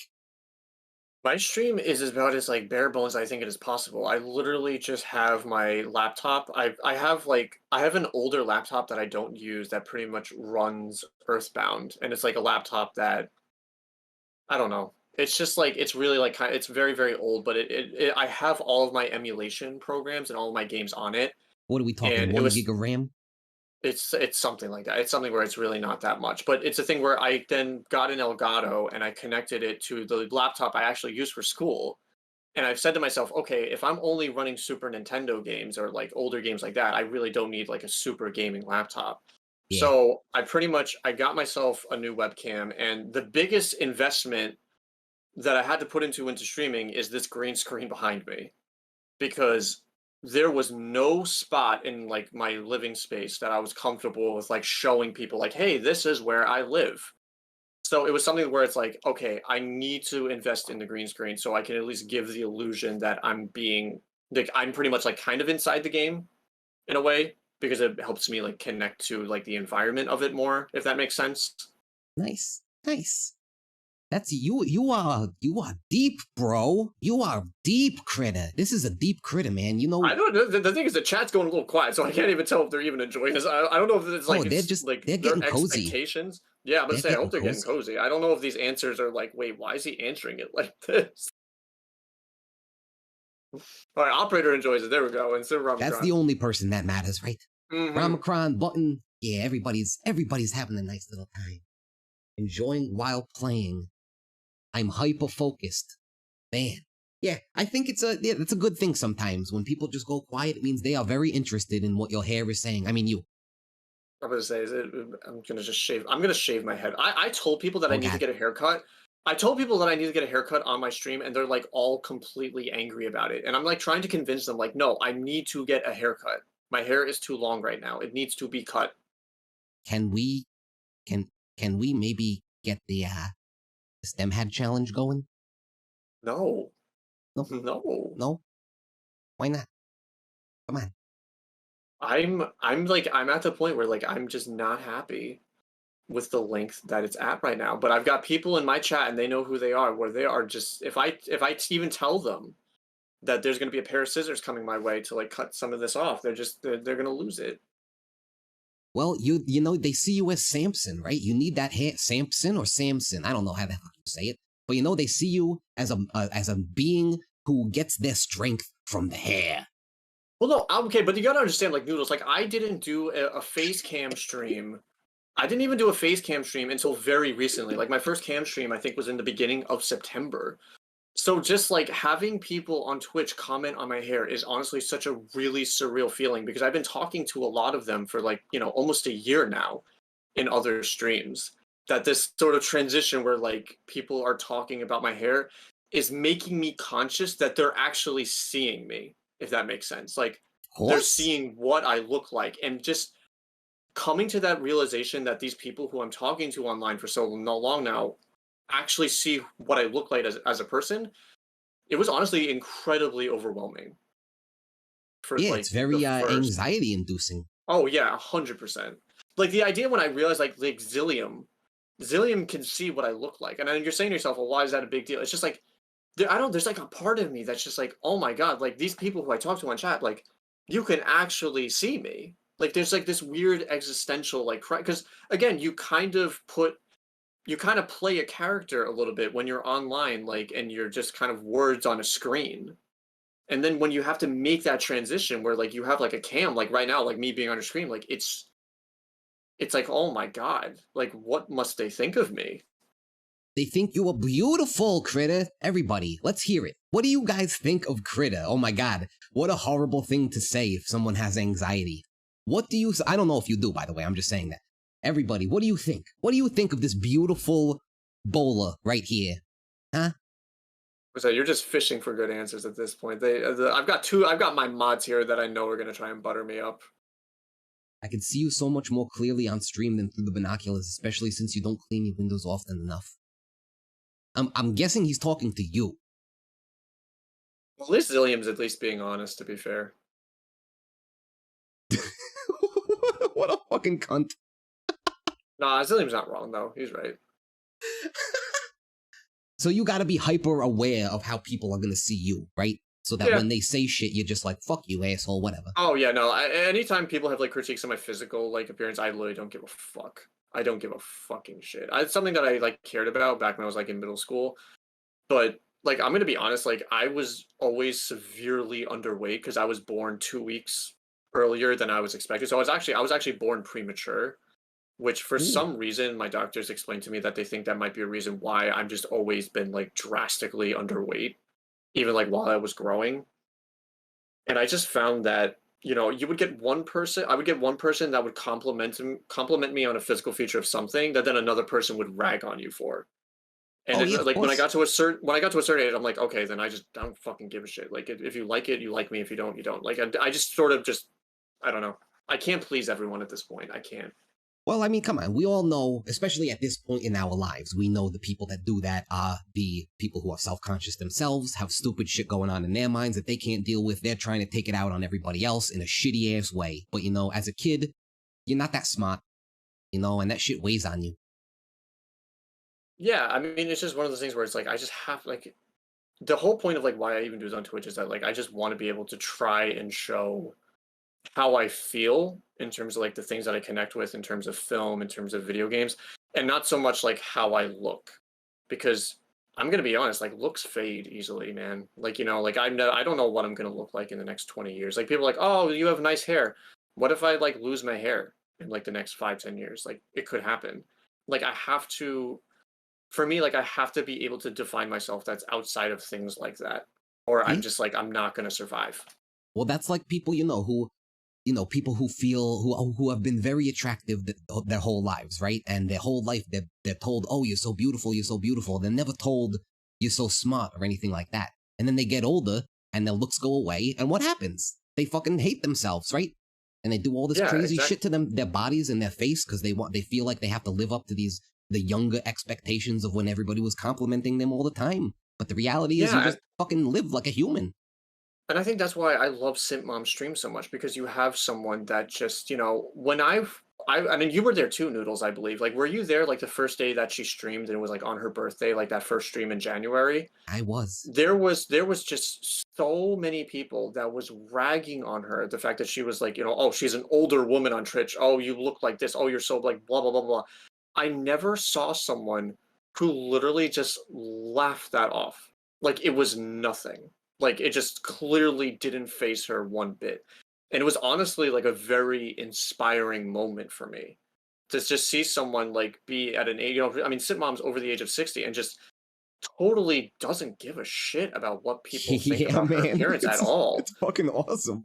But yeah, and it allows her stream to be defined more by her actions than by anything else. And that is something that, man, like when I get to 60, that's how I want to act.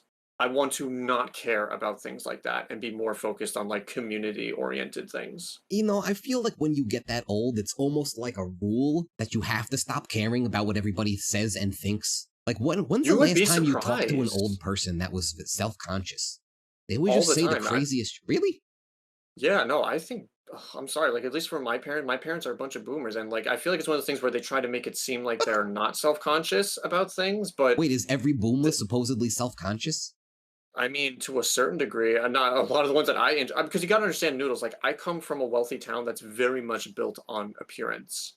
So even when you get to a certain age, like how you present yourself both in like physically or just outside of that always matters no matter what age you are. Like that's just how I was when I was growing up, is that people always cared about what they looked like and no matter what. So to go to Simp Mom's stream and to just see the complete opposite of that, like it really gives me a sense of closure that I, needed, like being in a town that was built very much on appearance. Yeah. Well, you know what? On that note, I think we should switch it over now and go take a fucking rocket to my office, to my special, Okay. special office. And I know, I know it's very expensive. What do they say? It's like, it takes like $100,000 to move a pound out of the atmosphere. So, I mean, Well, what are you, Jeff like goes. 45 pounds? Yeah, I was say I'm about like 55, so Yeah, so yeah, add a little we're bit more good. to I that. think I'm negative like 5 because I'm a computer program. Exactly. So I I'm kind of getting even something it to drink out. real quick. Okay, One second. I'm going to transfer us there while you're gone. Okay. Oh, Sorry. Zillium is Needed making some. the. Need some water. He's trying to make a pyramid, but will somebody fuck him up before he gets there? I'm guessing yes. Oh my god. Oh my god. Is he gonna do it? No one has ever done it Will without he do somebody it? fucking them up. I'm not gonna be the one Oh to do my it. god. He did it. He did it. He did it. Oh Amazing. my god. What an amazing thing that just I think happened. Shimano was just about to break that up too. Oh man. Okay, so I thought you were gonna be gone for a little longer. I didn't have time to Oh no, I'm send this done. over. Okay, ready? Bam! Here we are. In my special little office. And now I have a pen in my hand, which means that I can talk to you seriously. Damn. All right. Let's do it. Okay, so about the interview, Critter, what do you have to ask me? Wait, do I have to ask you a question? That's all. That's the second half. Is you're doing the whole second half. Oh right. Well, okay. I'll ask you a question. What? How do you feel in terms of your community this month in terms of like how you feel about the people that are interacting within your stream in the month of September compared to the month of August. Because I feel like when you stream, you don't even realize that things can change so drastically from just a month to month basis that sometimes I feel like that's something I wanted to ask. Well, for me, I mean, that's not the case, right? Never mind. Anyway, um, so I don't know. That's a hard question because I've only been streaming for what, 2.5 months, something like that. Yeah. It's been since like early July, so almost 3 months now. I would say the first month was like everybody in Simp Mom's stream. So the first month, I felt like I was getting a constant bath of just positivity and love and like overstimulation of niceness, to the point where I hardly even believed that it was real. And the next month was I don't it's hard to explain. It's not like better or worse or anything. It's just like different people come, different people go. The people who stay are the real good ones. But I've been having more fun recently, but I think that's just because of my mindset. I was getting inside of my head with all the shit that I was thinking for stream. And it was just stupid shit. Like, I was letting my real life affect what I was doing on stream, because the whole point of the stream was to, like, get away and do something that actually felt good. And it quickly turned into a stressor. And that's, what I always say on stream is if you're not having fun, stop doing it. And I quickly realized that I was not having as much fun as I was. And that is very bad when you find something that makes you feel very good and you realize it is turned not fun anymore. So I had to turn that around. Yeah, Shimano, level head. I took away that emote because I felt that I fixed myself without you guys having to remind me. So that was the big change that I made. What about That's you? good. How do you feel about your chats and the change in them? It's like one of those like weird things that I've been more conscious about the fact that there's a lot more intersection of different communities. Because like I said, like I tried to reach out to a lot of different streamers when I first started streaming, and I'm now starting to see a lot of those people start to interact with each other. Like I remember Negatron was someone who I just randomly went on his stream and was like, "Oh, like I'm an Earthbound streamer. Like, you want?" And now I see Negatron on people like Lord Bobby's channel. Like I see him in your channel. Like, you know what I mean? Like there's a lot more communities that are intersecting with each other, and it's making me think to myself like, what does that mean for kind of my stream in terms of like now that I have like all these like different people like sort of interacting with each other, it's like almost hard to be like, man, like, am I doing a good job? Like, not because it makes it feel like I'm doing a bad job, but it's like there's so much now different conversations that I feel like are happening. If that makes sense in terms of like when I was first started streaming, because now there's different people talking to each other that it's like I'm now trying to be like, man, like, what does that mean then? Like in terms of like how I'm doing, you know? Yeah, you mean like different conversations in different places instead of just one place at a time? Exactly. That's exactly what I mean. So yeah, that's it was very overwhelming for me too, because I'm a very not like solitary, but I like to do things on my own. So when I started streaming on Twitch and realized very very fast that you basically have to work with other people to get other people on your channel and stuff, it was a very strange thing because I am not an overly social person. The puppeteer is not an overly social person, which vicariously makes me that way. So definitely it was a change, and I'm not gonna lie, having the first person that I was going to network with be Simp Mom was just, I mean, you can't get a better situation than that, because she's going to make you feel like the most important person in the world every time you talk to her. It's fucking amazing. Exactly. 100% agree. And that's why like even like me doing something with her in the future, it's like I do have that like security being like, this is someone that loves and cares about you and just wants you to be well. And that changes your perception in terms of, okay, like, can I do this correctly? So you talked about growing up in a town that you didn't really identify with. People giving you compliments that you didn't appreciate, stuff like that.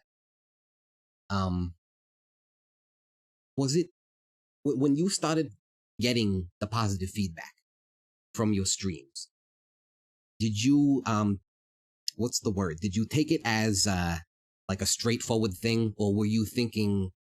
Because let me explain. When I heard it, it was more like, okay, well, people got rated. I'm in the community. If they're talking about me, they have to say nice things about me, or else it's just a mean thing. So I didn't take it as like people were actually enjoying it. Did you feel that way? 100%. It was a situation where when I was first getting my positive feedback, I was the first thing that came in the back of my mind was these are people who I talk to in other streams all the time. Like it would be completely illogical for them to say something mean about me streaming. And, I felt like at first it was just like, oh, Critter, Critter, it's Critter. Like you have to be nice. Like you have to, the fact that Critter streams obviously means that he's doing a good job because he's Critter. And, I'm going to be completely honest. Like the whole perception of me on Twitch from other people, I have never been able to figure it out. I can't, because I'm still trying to wrap my head around the idea of like who is Critter in terms Wait, of wait, wait, like wait, wait. that What do you person what do you mean? You versus other people? versus what I mean me versus what do you mean? Wait, You what do you said you mean? couldn't What did I figure say? out who you were versus other people. Oh, in terms of like I'm sorry, I mean that in relation to other people who I talk to. So the idea like if someone is giving me a compliment, the first thing I'm going to think to myself is that that person giving me that compliment is from this like Sip Mom's channel. And because of the fact that Simp Mom is known for positivity, and I'm Mm, someone that tries to be positive in Simp Mom, obviously the person is going to say something positive. It's just like that fits in terms of the community in which I'm interacting with him in. right. So don't And take it too seriously. I'm sure you have learned over the last few weeks of streaming that just because they're in Simp Mom's chat definitely does not mean that. Because I thought that at Of first too. course. but Yeah, no, I've that seen was literally another my first side. reaction. There's a whole Yeah, different side, baby. I mean, again, it's just like I don't know. The problem is like I'm at an age where like as sort of a defensive measure of me trying to be tougher in terms of like how oh shit, Noodles, you're getting I hit by got it. I'll take hotspots. care of it. You It's got it? okay. Okay. Um, for me, it's just like one of the situations like part of the downside of like being, I think, a lot Oh, tougher in terms of do you want me to take a second with the hot no, do you no, want no, me to no, keep no. going? I, I just don't know how. I think it was only 5. I'm just gonna ban them all. It's never happened like more than one at a time, so I'm just hoping it stops. Yeah, I just added the one of the bots on my channel that like automatically bans them.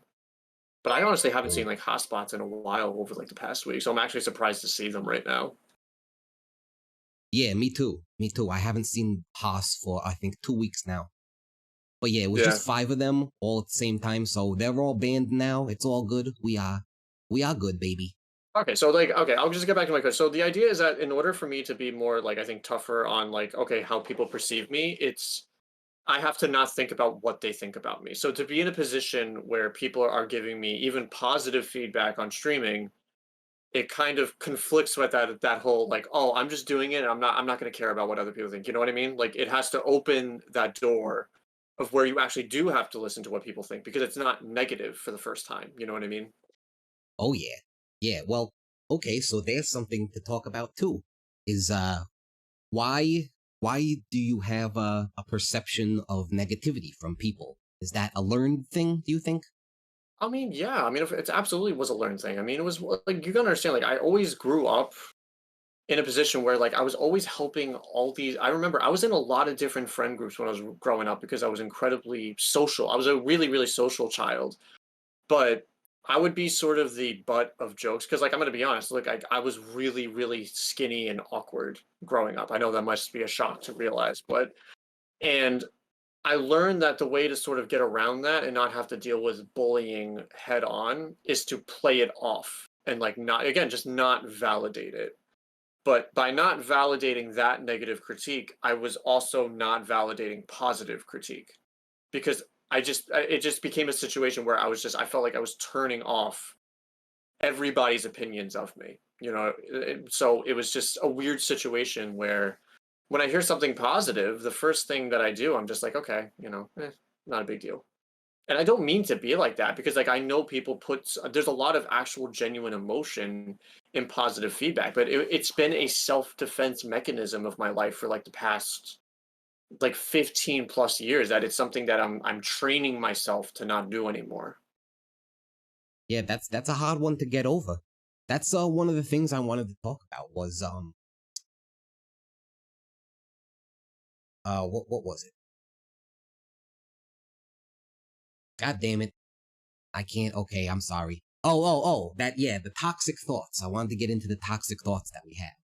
And most of the time, I mean, to me, toxic thoughts are like things you can't change, basically. If it's something you can't change, usually your brain is just gonna fucking go over it and over it and over it for months, maybe. And it's just gonna fucking wear you down and make you go, for lack of a better word, crazy. I don't use that word, but you know what I mean. Yeah. And so I think one of the things that specifically the puppeteer has struggled with is the pessimism versus optimism thing, where it's like there's like only two ways to react to something, right? It's like either you always are gonna see the good side of something, or you're always gonna see the bad side. That's how I was always taught, and how I was always told that everybody was. You know, oh, you gotta just see it good. You gotta see it from the good way, and it's kind of like what you were saying, where if it's just like if you close everything off, then there's no good, there's no bad. People can't get to you.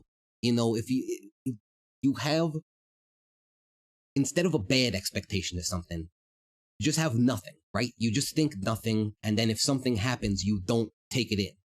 So if it's positive, you don't take it in. If it's negative, you don't take it in, and then you don't have to stress or worry about anything affecting you in a bad way, because now you have just shut yourself off. And it's a dangerous thing to do, but it's also a very good thing to do when you're around the wrong people, because sometimes you really do need to just shut off. I mean, the best thing is to get away from those people, right? But if you can't, sometimes you just, like you said, you had to shut them out, and then I guess that's not a good thing either. So I really think, yeah, no, go for it. I was gonna say like a lot of things with me is like there were a lot of people that like I just didn't feel like were healthy for me, but I'm not, and I'm sure a lot of other people can relate to this. People are born under certain conditions that they have no control over. And the idea of just being like, oh, this person is very negative, and you just just remove them from your life. That's not always a possibility for a lot of people. Like in my Yeah, case, like I didn't have a good relationship specifically with my parents and with a lot of other people in my family. I'm very close with my brother, but I'm not close with most other people in my family. And the idea is that how I learned to really deal with that was just kind of tuning out my own emotions, not in terms of how I was acting, but in terms of trying to perceive what other people were doing. And I felt a lot bad because like it really turned away a lot of people that I realized were actually way more positive than I gave them credit for. Like I remember there were people in high school that were like yep. really, really genuinely nice to me that I didn't give them 2 seconds because I was just jaded as like an angsty, jaded little fuck growing up You in know high how many school because I times I've just heard people say that? That's so fucking crazy, man. And I know that too from experience. But it's so fucking crazy that many people, they get positivity from someone, and like you said, you're some shitty little kid, and for some reason they're not like up to your standards, or you think that people might look down on you for hanging out with them, or some dumb fucking reason, or you didn't believe it or whatever. And then you look back years later and you're like, man, what what a friendship that could have been, like a yeah, real all the friendship time. instead of all these other fuckers who act like assholes and try to be a friend. It's a lot easier to be friends with assholes in a way because then you don't have to take things as seriously. That's the fatal mistake that I made growing up was that I surrounded myself with these like funny assholes, which in terms of like if you were actually evaluating the humor that they had, it was completely inappropriate and like racist and just, I'm gonna be honest, I think 2000s culture bred a lot of just really toxic shit in terms of like what we were joking about. And I'm not proud of it because I feel like there was even a part of me that I partaked in that a little bit because of the people I was surrounded with, especially, a primarily white town. Like if you get what I mean. And just Yeah, there were so white. many people in which it could have been so much better. I know Zilliam's gonna jump on me for that. Yeah, well, I mean, come on. 2000s were the era of South Park and scary movies. So yeah, I would say Which, like, I'm not docking that humor. Of course, like, though the problem is, like, you have shows like that like actually have like good humor in it because it's actually layered on top of like serious things. but But when people are you're too a stupid. teenager, yeah, but the thing when you're a teenager, you don't understand that. So you're just sort of you're just appropriating something that actually has effort put into it, and it's just completely removed of everything besides the really toxic negative things about it. Dude, there are adults who still don't understand. It goes over their head and they just repeat the fucking racist shit that they say and think that that's the funny thing. Like, that doesn't go away just because you grow up into an adult. There's so Oh, many fucking absolutely. morons, man. And again, it's just like you have to be more conscious about the things that you consumed growing up. And that was something that I really changed a lot of my views. Like, but and it's not like, I don't know. I don't know if I don't know how to put it.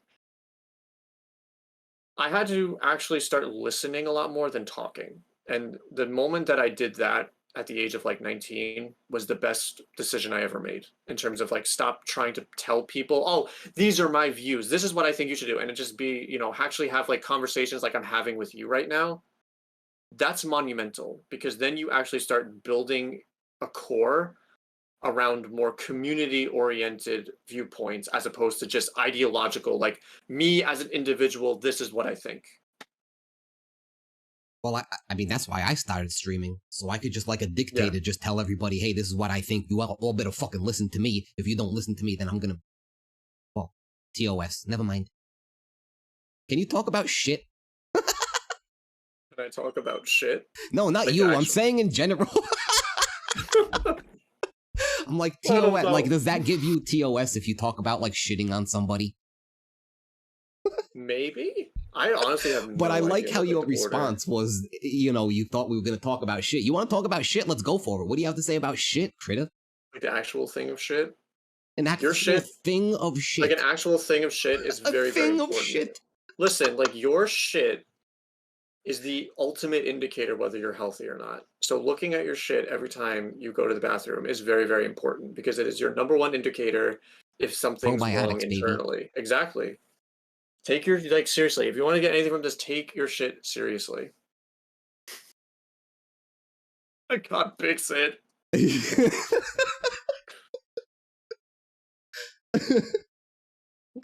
Yeah, I can see. Wait, don't rabbits take like square poops or something like that? What animal? A wombat. A wombat takes square poops for all you who don't know.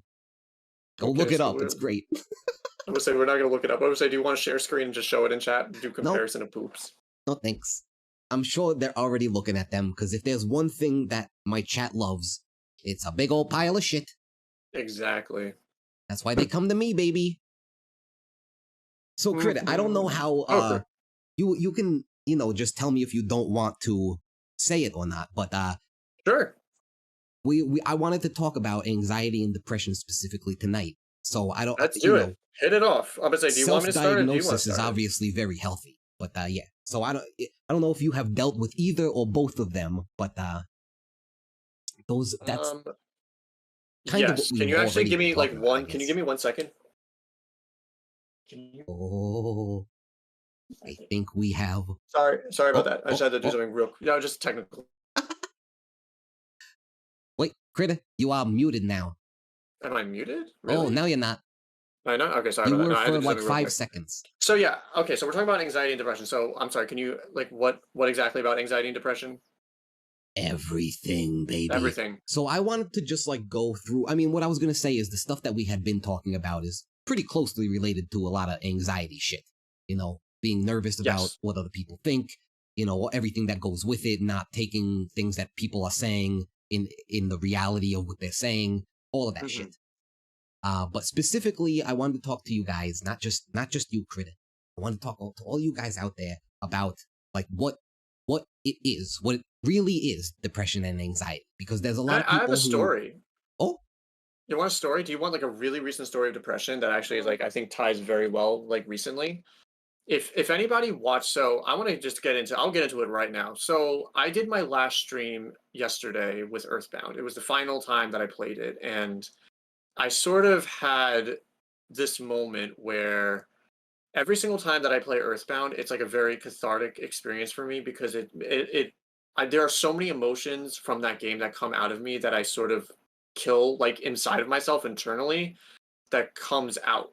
And I remember when I actually got to the ending of the game, which I've never done on a stream of a group of people. The only people I've ever played Earthbound with was with Button, where the credits were literally rolling and so many repressed emotions of just anxiety, feeling like a failure, feeling at my lowest, like not like over a course of a long time, but even just in the past few months that I didn't even fully comprehend started coming out. So I had this entire spiel of things that I wanted to say while the credits was going to be rolling. And I literally had to just mute the microphone and just stay silent because I was 1 inch away from crying immediately. And not in like a, oh, this game is so beautiful, like, because I feel like if I started crying, it would have been seen as like that, oh, you're just, you like this game and, you're sad it's over. No, there was like some deep, deep things going on in that stream last night that I wasn't prepared to deal with that really came out. And it was hard to get through the final, and there are people, there are people in here that saw it. That final 40 minutes was some of the hardest things I had to go through because I was like 1 millimeter away from just sobbing my eyes out on stream.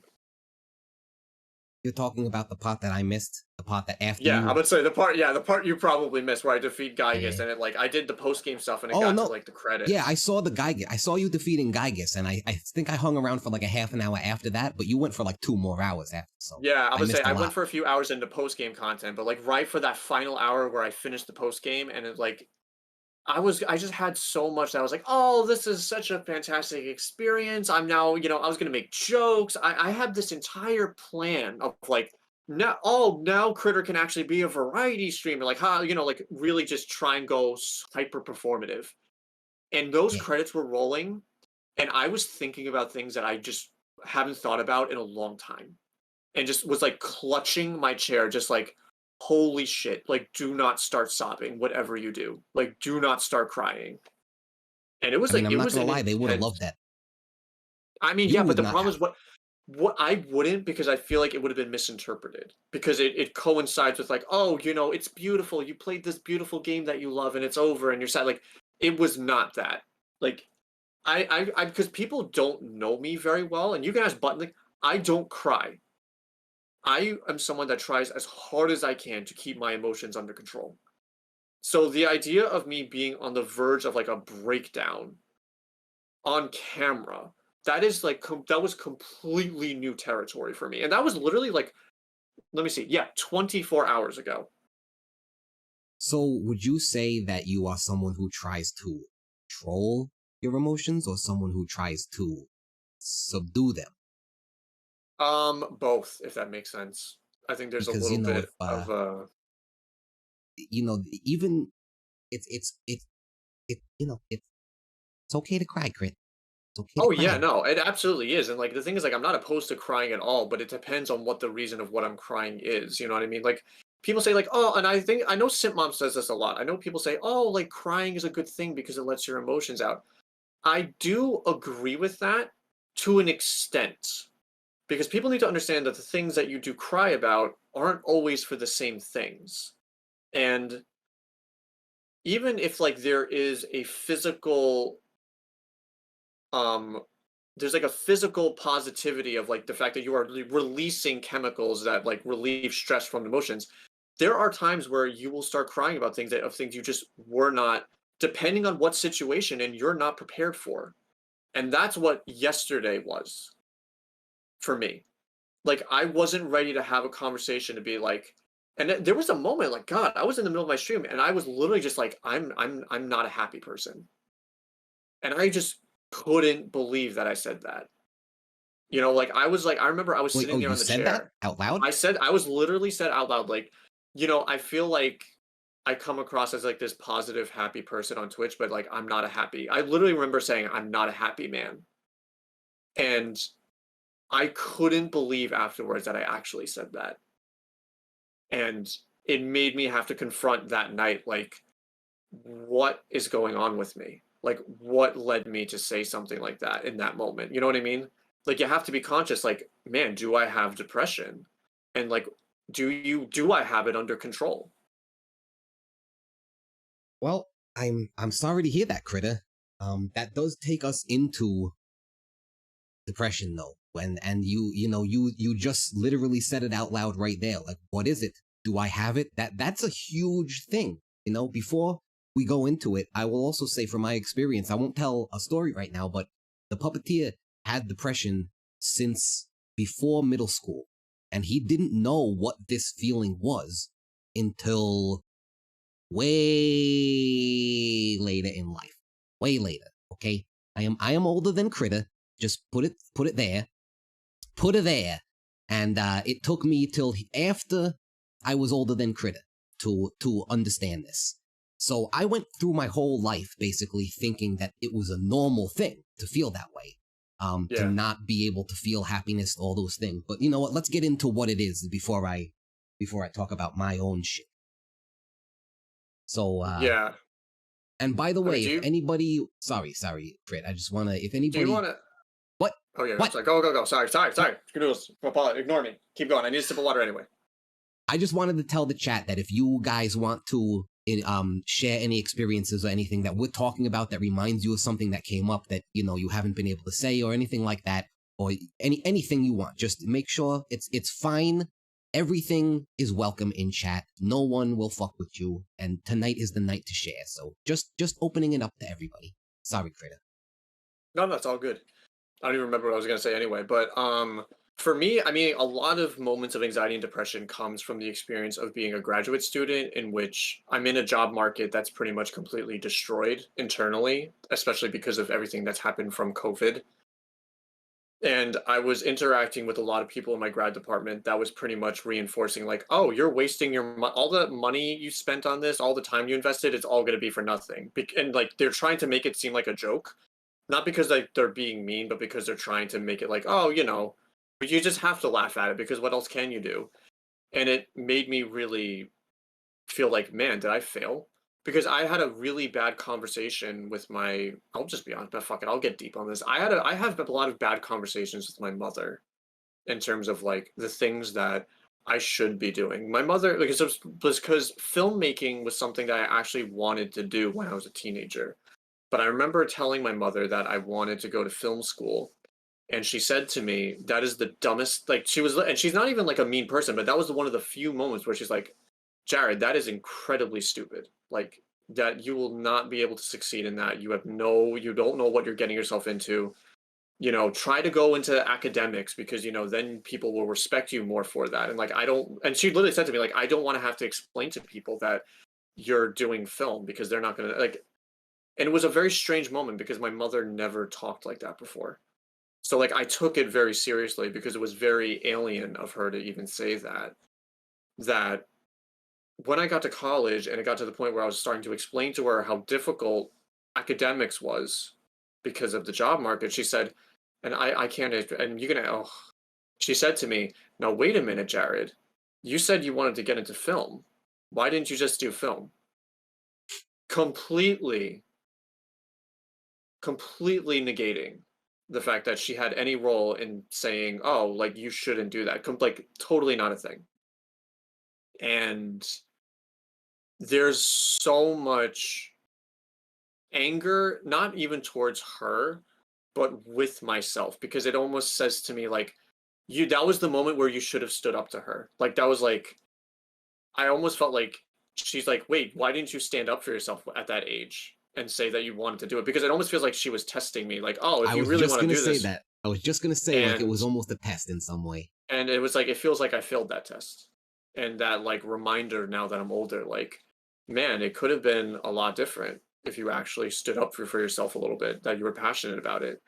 But I was incredibly insecure. That wasn't a purposeful test. You know that, right? Oh no, I don't think it was at all. As like a life test. Yeah, this isn't like me saying I hate my mother. This is literally just like reflecting on the fact that, wow, that could have been, if I was like how again, hindsight 2020, obviously, if I was the way I was now, I know what I would have said in that moment. I would have been like, no, that, yeah, that is something I do want to do at this age.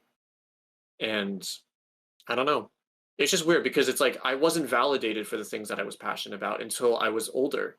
And a lot of the reason that I don't take people seriously when they compliment me on my physical features, if it's like pertaining to my hair or whatever, well, I mean, it would only be my hair, but it's because there was also a lot of people that were starting to validate the things that I wanted them to validate about me in terms of the things that I liked that didn't come around until I decided to actually, style my hair a little bit. You know what I mean? Yep. And it's Yeah. like, it's like, wow, what if I styled my hair back when I was 15 years old? What would have comments would I have had about the things that I actually wanted to do? Like, what would have changed, I'll let you behind the scenes and everybody else in chat behind the scenes a little bit. The puppeteer, for about, I'll say maybe 5 years, had hair that was down to his ass. and he loved it, honestly. He fucking loved it. But the world was a completely different place when you have hair down to your ass. Every room you walk into, every person that sets eyes on you, every person that talks to you, so much prejudgment before a word comes out of your fucking mouth. And to be honest, that's why the hair ended up getting cut. It got cut earlier this year, actually. And that was why, because to live in that world was just too fucking annoying, and it was for the assholes. I liked it, but I had to change for the assholes, and that really pissed me off. Exactly. I mean, you're making changes based on the perception of other people that you shouldn't even be thinking about to begin with. Which is why Twitch is such an anomaly to me, because it's the first time that like you're hearing, at least for me, like I'm able to have conversations about mental health that's in a more positive environment. Let me tell you right now, like most people got to pay like $200 a co-set, like for a session for that to be like that. Yeah, and this is only 50. I'm about to say, and I'm only paying 50, and I hopefully, I'm asking. That's why I have my subs up, because if you guys sub to me, it'll pay for my bills. I have to pay to Noodles to do this. So I think I said it like 20 minutes ago, and then we just both started talking about all this shit. I just want to real quick go over what depression is so people know, because a lot of times, the amount of times that I've tried to talk about it with people, and then people are like, oh yeah, I some shitty thing happened to me last week. I know what it's like to be depressed. And you're like, what the fuck are you talking? Oh yeah, I felt depressed last week. No, man, that's you have no idea what the fuck you're saying. So I'm not saying that all of you are dumb fucks like that, but some of you are. So I'm going to explain what depression is for all of you, okay? So, oh my god, critic! Oh my god, that was on me. I think you were you were blasting off in a fucking rocket too early. My own spaceship was going off for a second. Okay, so I'm just gonna start talking about some boring shit, but this is for real. So there's different types of depression, right? There's mild, moderate, and severe, depending on how much it affects your life, right? So if it doesn't really affect your life, that's the people that go, oh, I know what it was like to have depression because I had it last week. Because that's just a little bit of impact. Maybe you didn't go to like one thing because you were sad or something like that. Moderate is it's significant, and of course severe is just like it's impossible to get through the fucking day. Like you cannot go from morning to night without at least talking to somebody about it, taking some kind of medication. That's real, man. And when you have severe depression, some people have symptoms of psychosis, which is hallucinations. Anything that's just not there, hallucinations, delusions. They can, they think that people are after them or think that they're like a very important person when they're not. And the last one is confused or disturbed thoughts. And the way that you could see that is rapid and constant speech, a disturbed speech where one topic just changes from one to another in mid-sentence, and basically a sudden loss of that train of thought, resulting in an abrupt pause in the conversation, which, you guys literally never see any of that in me, right? So I don't have any symptoms of psychosis at all. And just so you guys know, that is not the same as being a psychopath, okay, people? Psychopath is different. If you are depressed, you can have symptoms of psychosis, not being a psychopath. Psychopaths They don't have empathy. They're manipulative, all that shit. That's completely different. So don't confuse the two.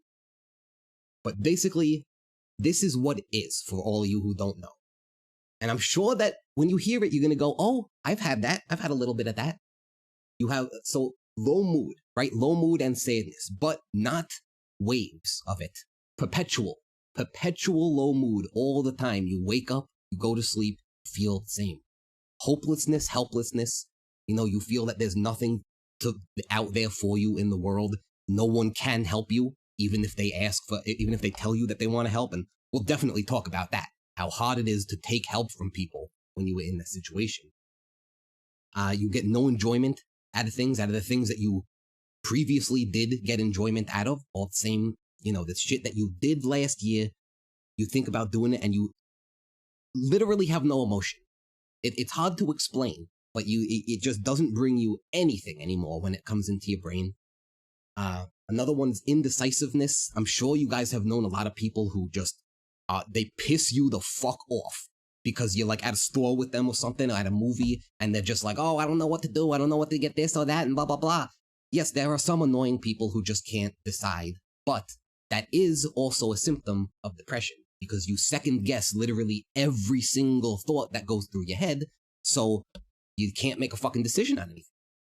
You also feel guilty for things that you have no reason to feel guilty for. You can be very irritable, as I can tell you from having depression. It makes you very irritable and intolerant of others. I have defined myself to you guys as a misanthrope, which means that you hate humans. That's literally the definition of a misanthrope. And I don't care. I'm aware that that's who I am, and I like the people I do. And that's good enough for me. And then, of course, suicidal or self-harm. That's obvious. That's the one that people look out for, right?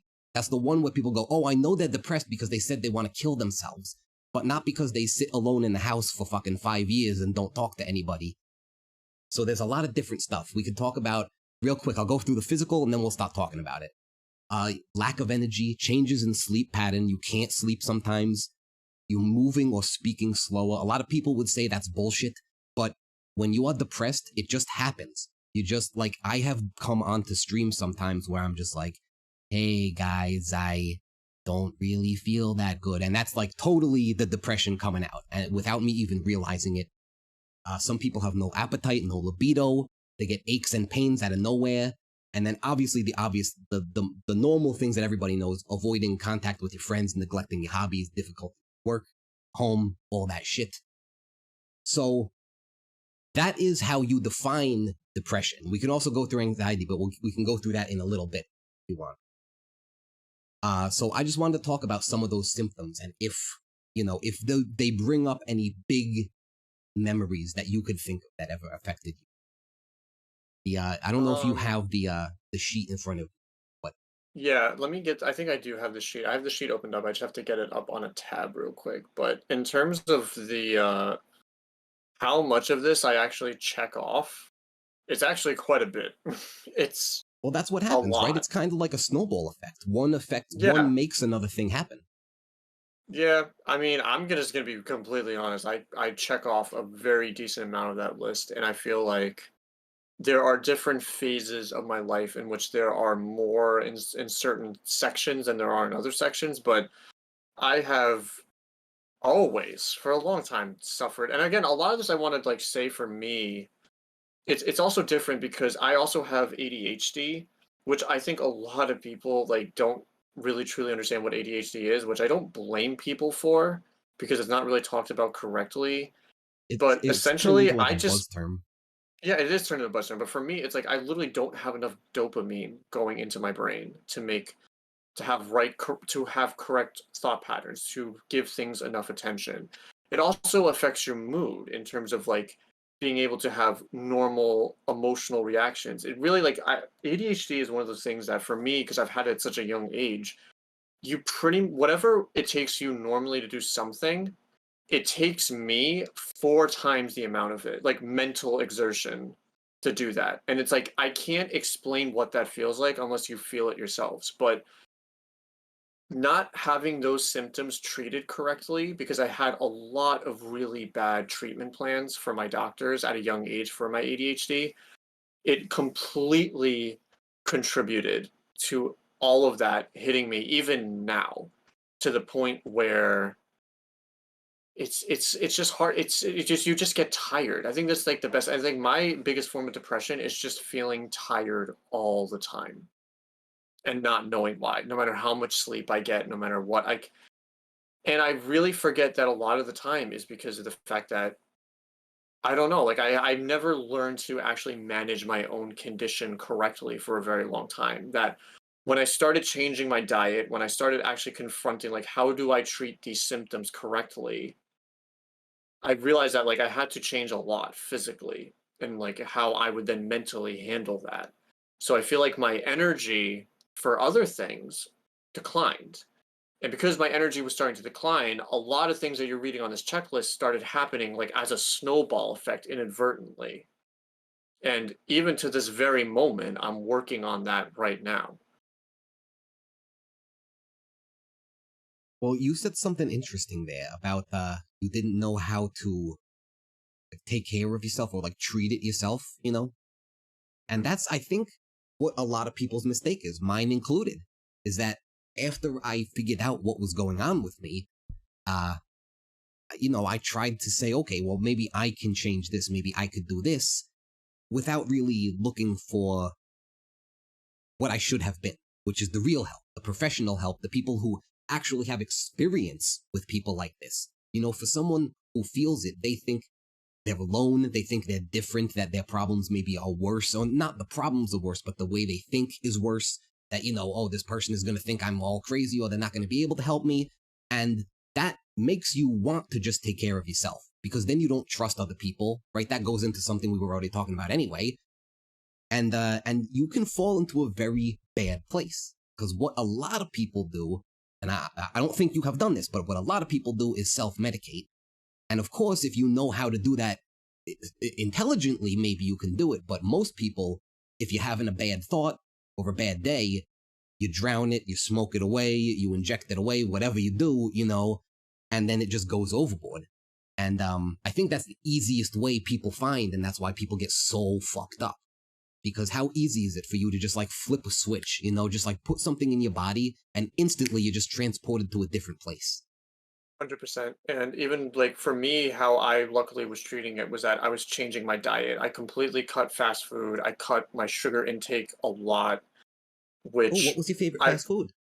my favorite fast food growing up, I was a huge Wendy's guy. I loved Burger King, Wendy's, and it's personal with me because my family was poor and they didn't really know how to cook well.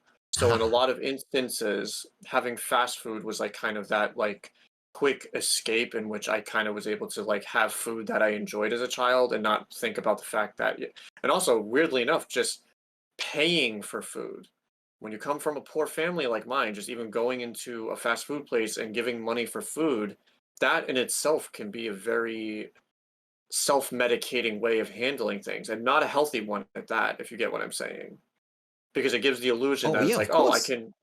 And like when I explain that to people, they're like, Jared, what the fuck are you talking about? I'm like, I'm literally trying to explain to you that I was enjoying fast food because I was eating the worst food growing up as a kid because my parents didn't know what the fuck that they were doing.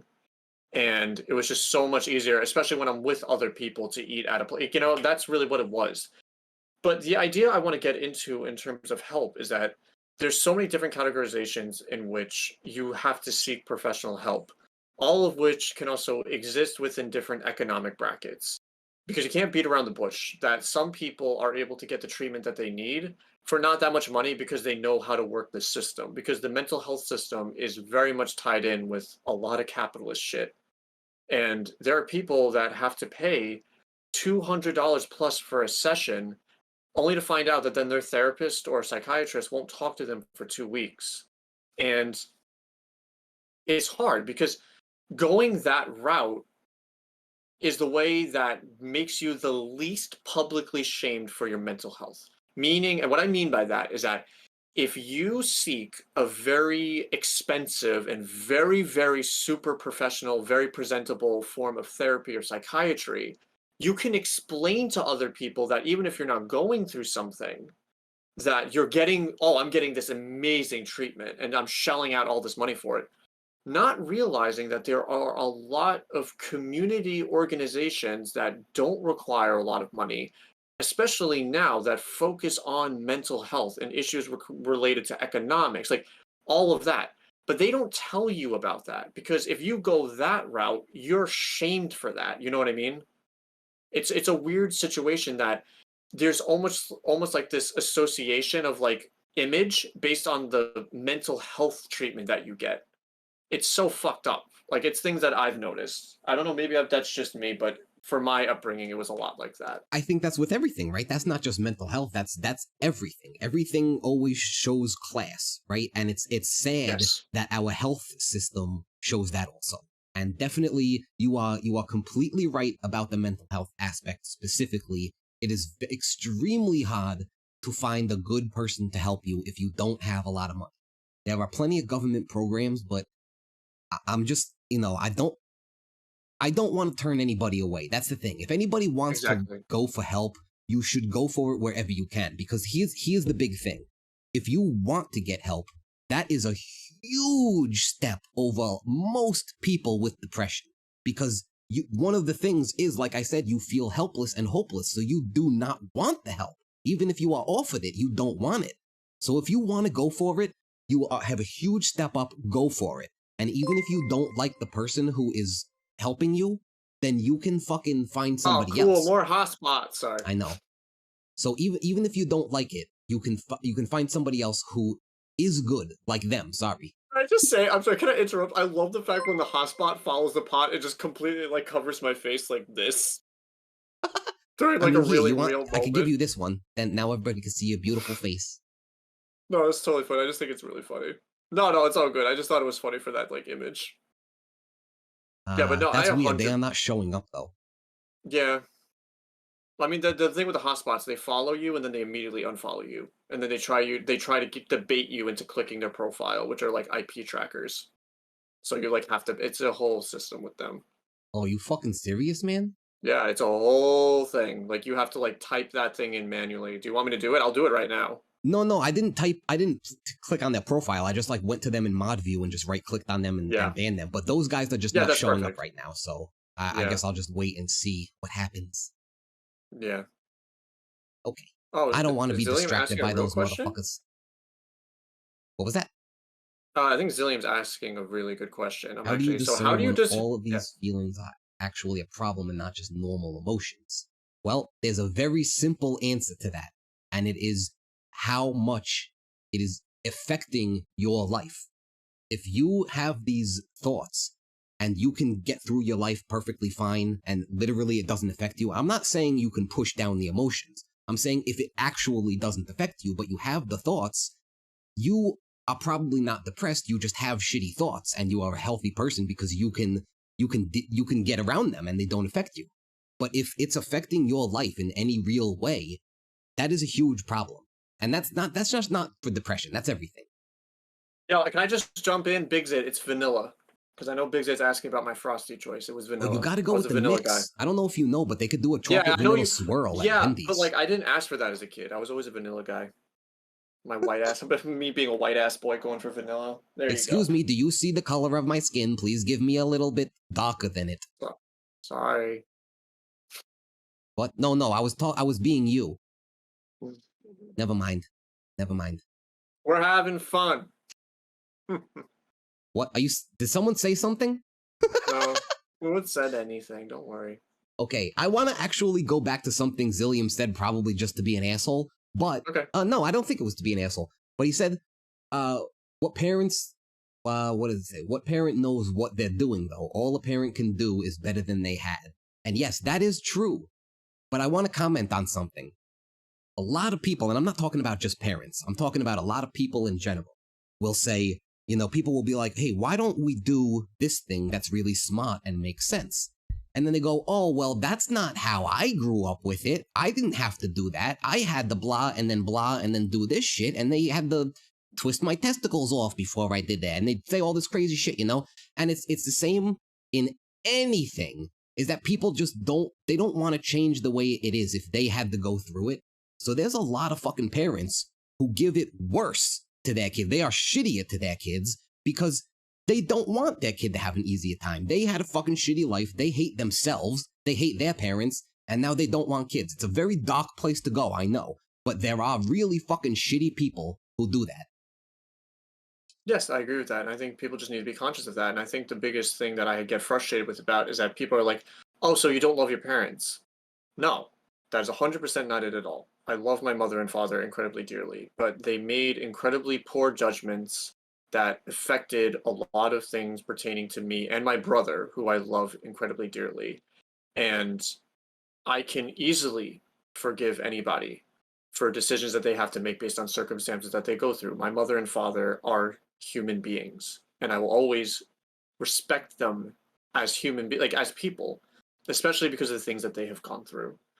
But the problem is that when you are trying to have a conversation that deals with things that you've done, that choices that they made in their past that affect you, and there's a complete denial that it happens. Not that, like, again, like, it's not me being mad that they did something or something went a certain way, but the fact that they will not even open that door can be incredibly like self-destructive in terms of me then having to process it in the future.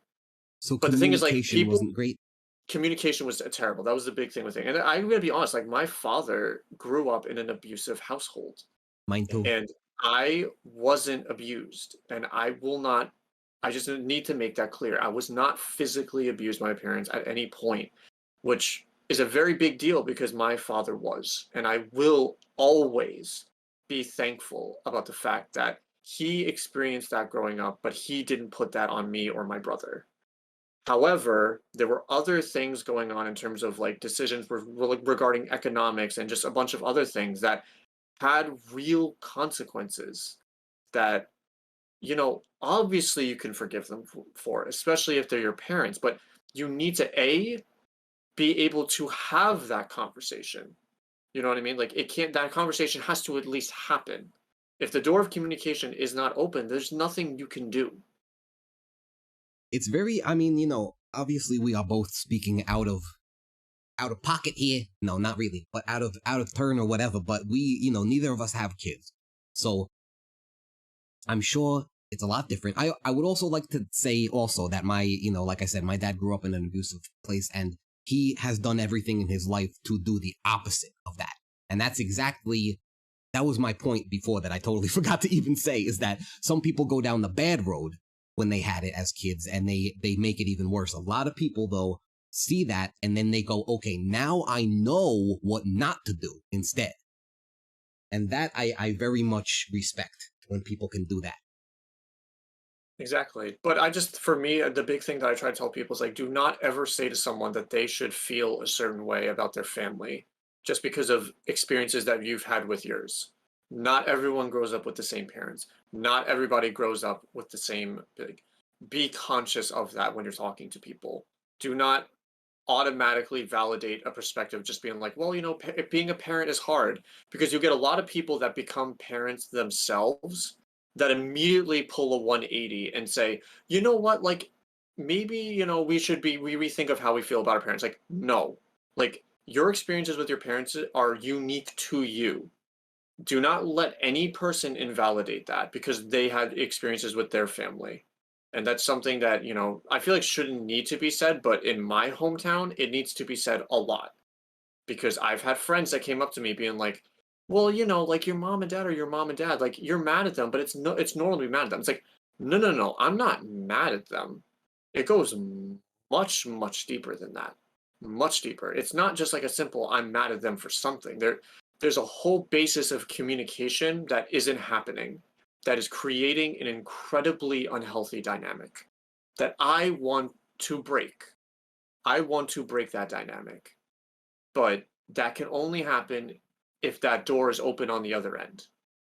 And it's very, very frustrating to me because every time I bring up the fact that I don't have a good relationship with my parents, it's always some fucking asshole that has to say, well, you got to see it from their perspective. Like, of course I want to see it from their perspective, but they have to open that door to me.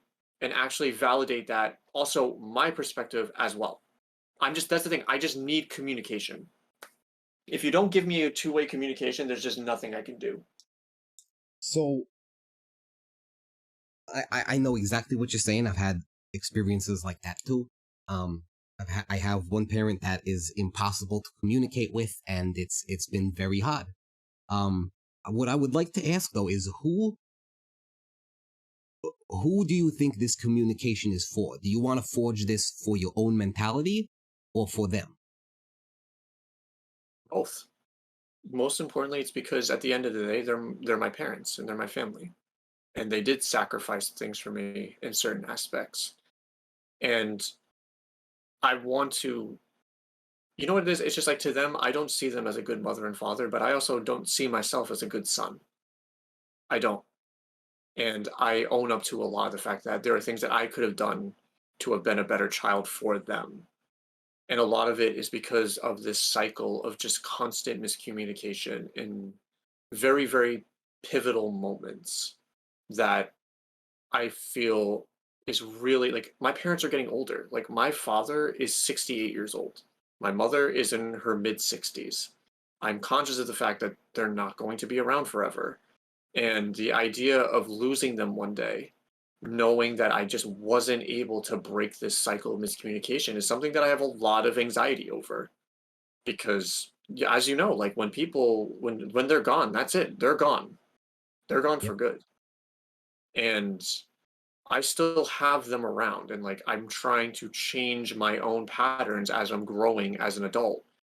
But I feel like there's also a sense of invalidation of my own memories that are taking place, which is personal to me because if there's anybody that's tied in with my memories, it's my mother and my father. I mean, of course, I mean they saw me since the beginning.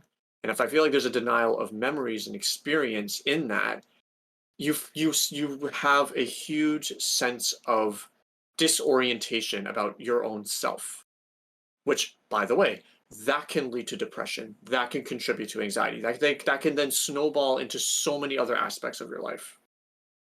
So you know what? Do you feel like you are someone who also suffers from anxiety at times? Yes, absolutely. Overeating. I mean, the problem is there's a normalization of anxiety. I mean, the idea is for me, it's like since I'm a grad student, you're supposed to be feeling anxiety. There's always a deadline due. There's always something you're supposed to be doing. There's always something you should have said in the moment. Well, You there's live a in a healthy society that, amount of anxiety, that you need to yeah, live, but anxiety is not always such a bad thing. I will be clear about that. Like having anxiety about things that, that's not an uncommon emotion. And that's not always such a bad one because it can force you to have to stay on top or even reflect on things quickly. That's an important skill to learn. What becomes unhealthy is when you have the sense of anxiety and then you give up. That's happened to me a lot too, where it's just like there's such an overwhelming amount of anxiety that it's just like, man, fuck it, I'm just gonna sit here. Why not? Like everything's going to shit anyway.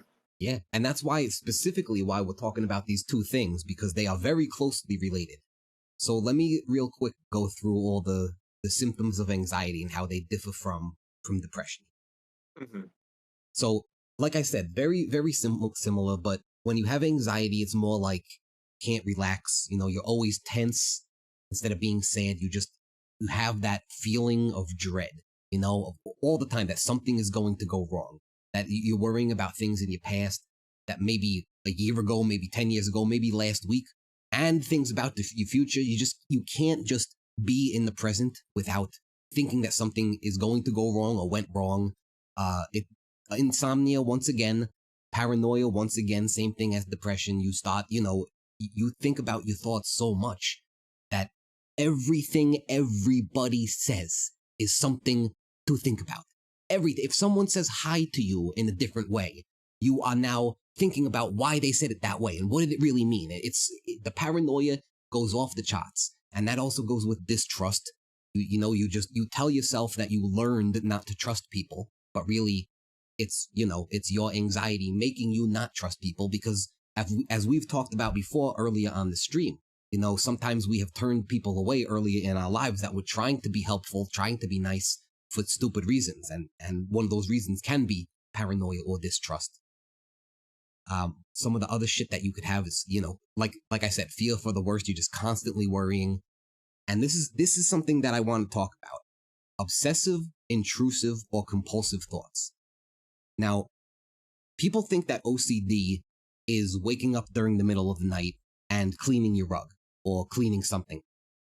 The puppeteer has also suffered from OCD for a very long time and did not know that what OCD really was. It's all in the words. Think about it, guys. Obsessive, compulsive.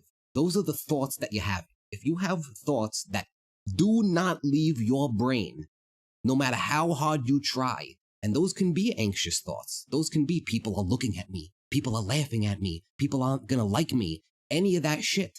If that goes through your head over and over, and you are obsessing over it, and it is compulsive, meaning that you are not trying to think, it just pops in over and over, that is a form of OCD. And that can be very, very hard to deal with, especially when it mixes with something like anxiety or depression. So those are just the mental things. I'll go quick through the physical and the social. The physical stuff is mostly if you are susceptible to panic attacks, you have these things, which is a very fast heartbeat, irregular, sometimes feels like you're having a heart attack even. You feel lightheaded, dizzy. You have chest pains, loss of appetite once again. You can get headaches a lot, but probably because of all those other things. And you could, for no reason, just start sweating, feeling hot, shaking if you're in a place that makes you nervous. And then, of course, the social stuff, like depression, this is the obvious stuff that everybody can see because it's on the outside.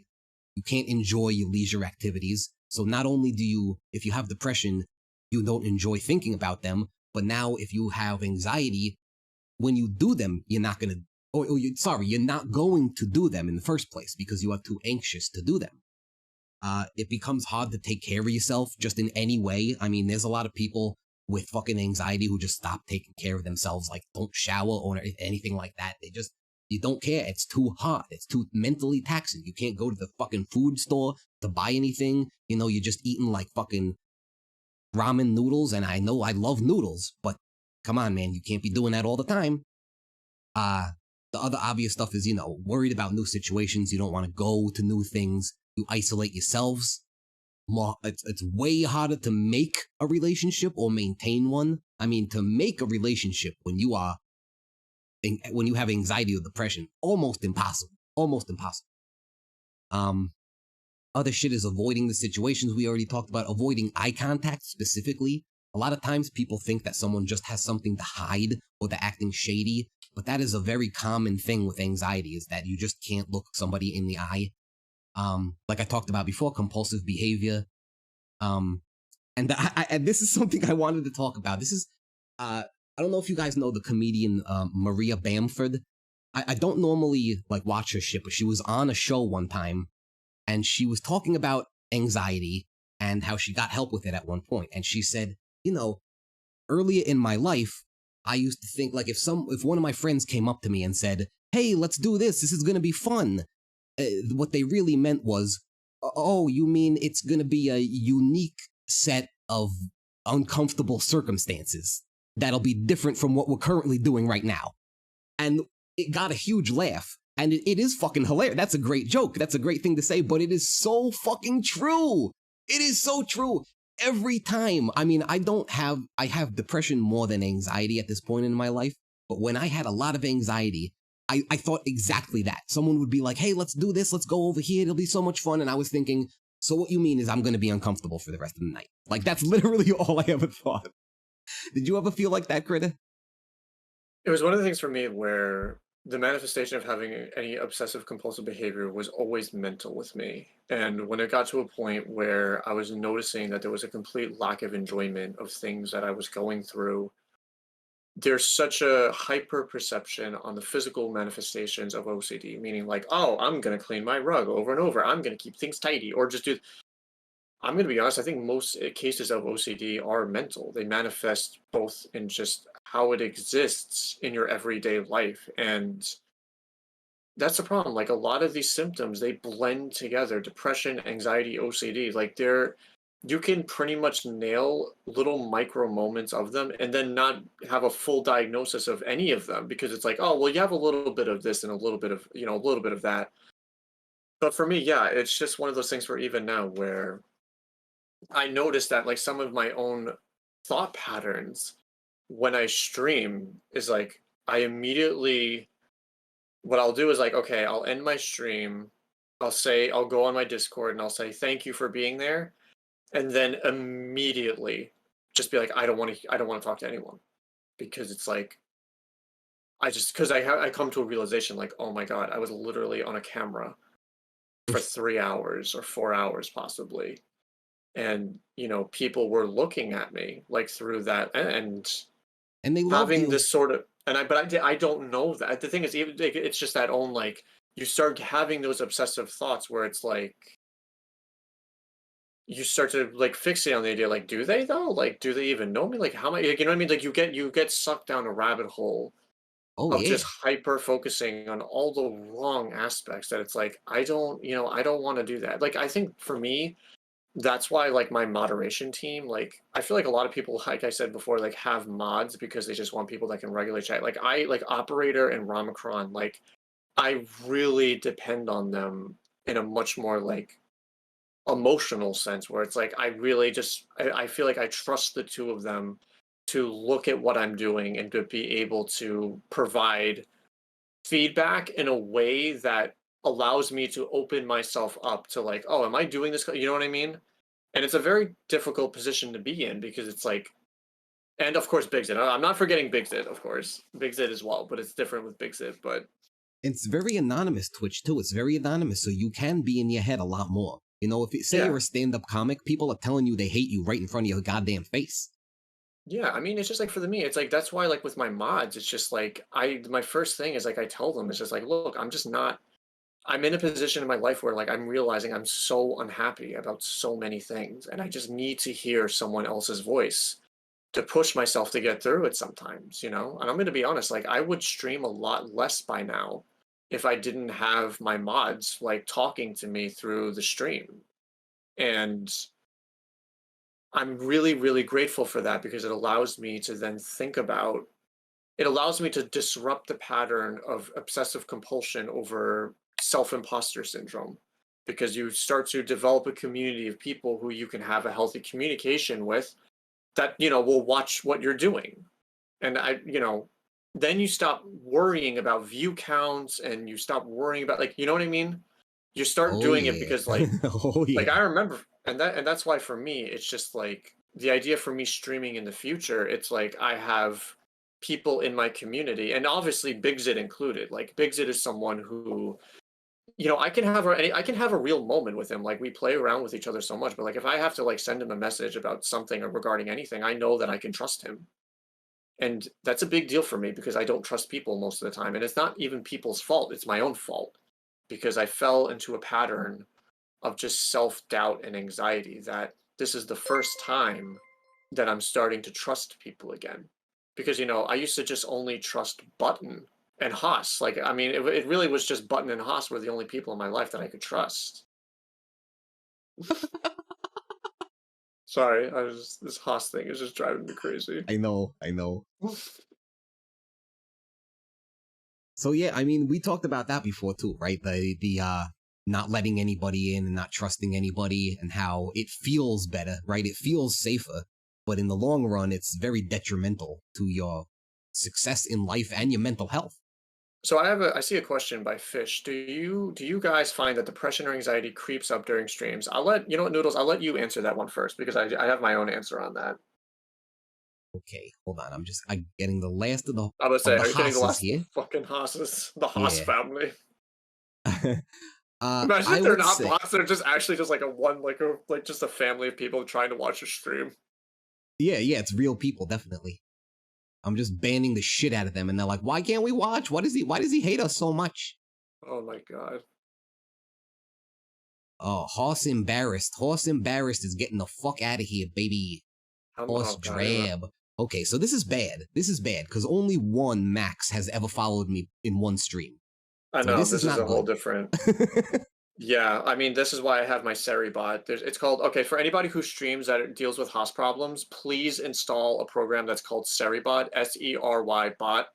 It pretty much, if you moderate them, it has an automatic list of Haas bot names that will automatically be banned if they show up on your channel. Oh my god, I can't believe these fucking hotspots are showing up again. Dude, they were like fucking 20. I don't think the notifications went off for like the I'm gonna last be 10 of honest, you them. might want to just leave it alone at a certain point because they're not going to be doing anything. You might want to just like, because Hey, who's in here? Bixit, just do something about this, huh? Okay, I was gonna okay, say, sorry. So I'll go back. Okay, so during stream, I would say that, sorry, I got to get back into the right mindset now. So I'll just give you a little 1 minute background. The reason that I started doing streaming was because I just wanted to have that feeling of, when you were a kid and you were like playing with your friends or your siblings, and I don't know, it's just that feeling of like passing the controller back and forth, playing some stupid ass game that doesn't matter, and just being happy about it. Being happy and just being a child. And Twitch definitely made me feel like that when I first discovered it. So when I am feeling bad, I usually stream. I've cut it back a little bit recently because it's just been too much. Like there was a point where I was streaming literally every night because I would just feel shitty at some point during the day and be like, okay, I want to bring myself up by streaming. And then I got all these stupid expectations and I started not feeling that way, and it started not helping me. And that's when I started cutting it back a little more, changed my mindset about everything. That was the only stretch that I would say anything creeped up on me while I was streaming, solely for the fact that, if I came on and there was like nobody on for like an hour, I wasn't pissed off that I was not successful. I was unhappy that I was alone. That's really all that was going on. So, okay, I'm just gonna fucking mute these right now. Pause alerts. Uh, so, so when I am in a good mindset, and I guess it's kind of stupid to answer the question about being in a good mindset, but when I'm streaming now, I am smarter than I was last month, and depression does not creep up on me during the stream solely for that reason, because I recalibrated how I was feeling about it and I'm looking for something else. That's the big thing, is what do you want out of it? If you're going on and you are expecting to be able to talk with people the entire time, there's inevitably going to be sometimes that's not going to happen, and it's going to make you feel like shit, and it's going to make you feel like you don't matter if that's what your success is riding on, if that's what your happiness is riding on, you know? But if you're going on just to do what you're doing and just to have fun, and then whatever happens, happens, then it affects you in a much different way. And that was the big change that I made when I took down that level head emote that you guys have seen. Now it doesn't happen. Now if I'm on stream, you guys are making me feel fucking great. I'm hopefully making you feel great, and we're entertaining each other, and we're here for the same reason, you guys. Just to fucking have fun. And that's why I started streaming. It changed for a little bit because some shit happened to me in my life and I felt like I needed something that I was getting. And that was wrong. That was wrong of me. You should not have unrealistic expectations of things, no matter how small those expectations are. You need to always base them in reality, or you're always going to feel horrible about what goes on, because it's never going to meet what you thought was going to happen. So to answer your question, no, I'm happy to say that it doesn't happen to me now. It only happened for about a week. yeah, I mean, first of all, it's an incredibly powerful answer and it was very inspiring. And just, I think what's so funny is that I'm on the opposite end where with that question, yeah, I had a moment of extreme depression and anxiety yesterday on stream. And it was the first time that I actually had to deal with that issue firsthand, because all the other times before that, I felt like I was put in a position where streaming, I was escaping from so much of the things that I was anxious about and depressed about because I was just surrounded by such a good community. And for some reason, I just got to this end part of a game where credits started rolling, and then all of a sudden, this outpouring of just depression, anxiety, things that I just put on the back burner for so long, I just felt it seeping out of me a little bit. And it was the way that I handled it in that moment was kind of divided between two parts. I mean, the first part of it was I was just silent. So if you watch my VOD from last night, when the credits were rolling during Earthbound, I was just like, I'm not going to say anything because I'm going to start crying and they're going to think I'm crying for a different reason than what I'm actually feeling. And then I remember the credits stopped rolling and I finally I put it sort of like this big cam, and I was trying to like leak information about being like, hey, I know you guys watch me because you think I'm like a positive or fun person, but I'm really fucking upset and miserable, and I just want you all to know that. And it wasn't like I felt bad about it in a way because like I don't feel like I framed it in the correct context why I was doing that.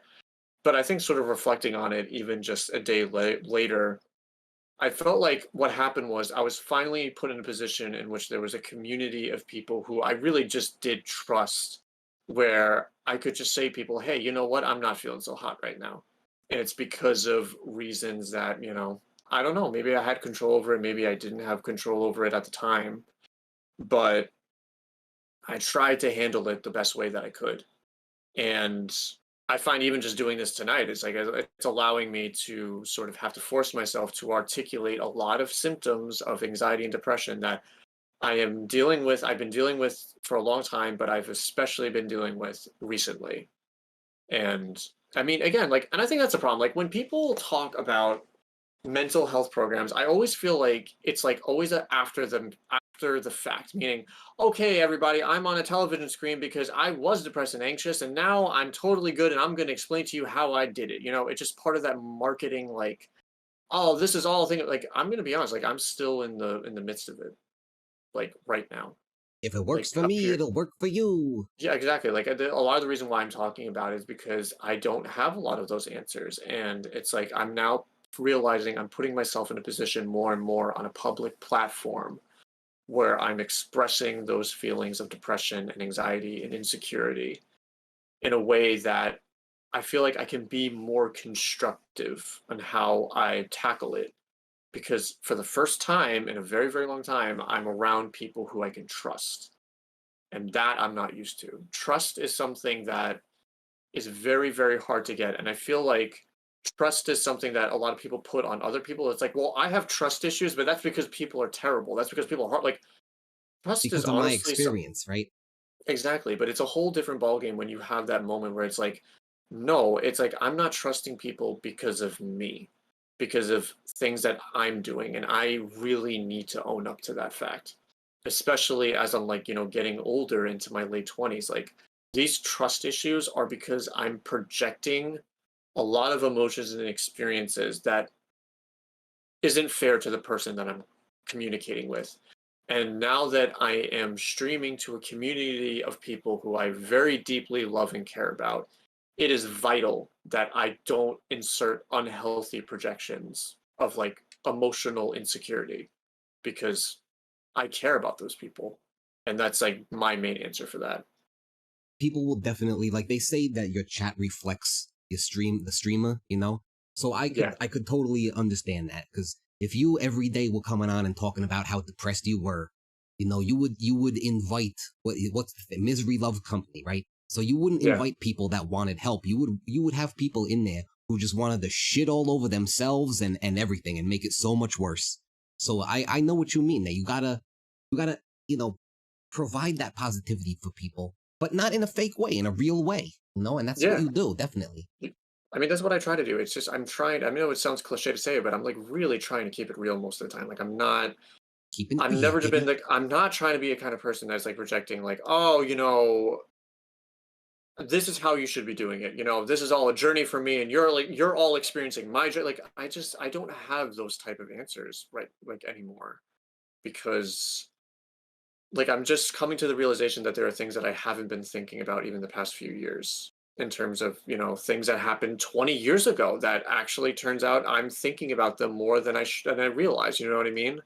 Yeah, Which yeah. when you get into a mindset where you start to actually learn to properly reflect on your own memories and experiences, they can come out in different situations all the time. And that's part of overcoming your mental health, is being able to figure out, okay, I have these negative emotions, I have these negative experiences, but how can I translate it in a way that, even if it doesn't fix it, because I'm sorry, like most issues pertaining to like your mental health doesn't just go away, and sometimes it may never go away, but there are moments in which it's easier to deal with it in a sense, and that's what you're looking for.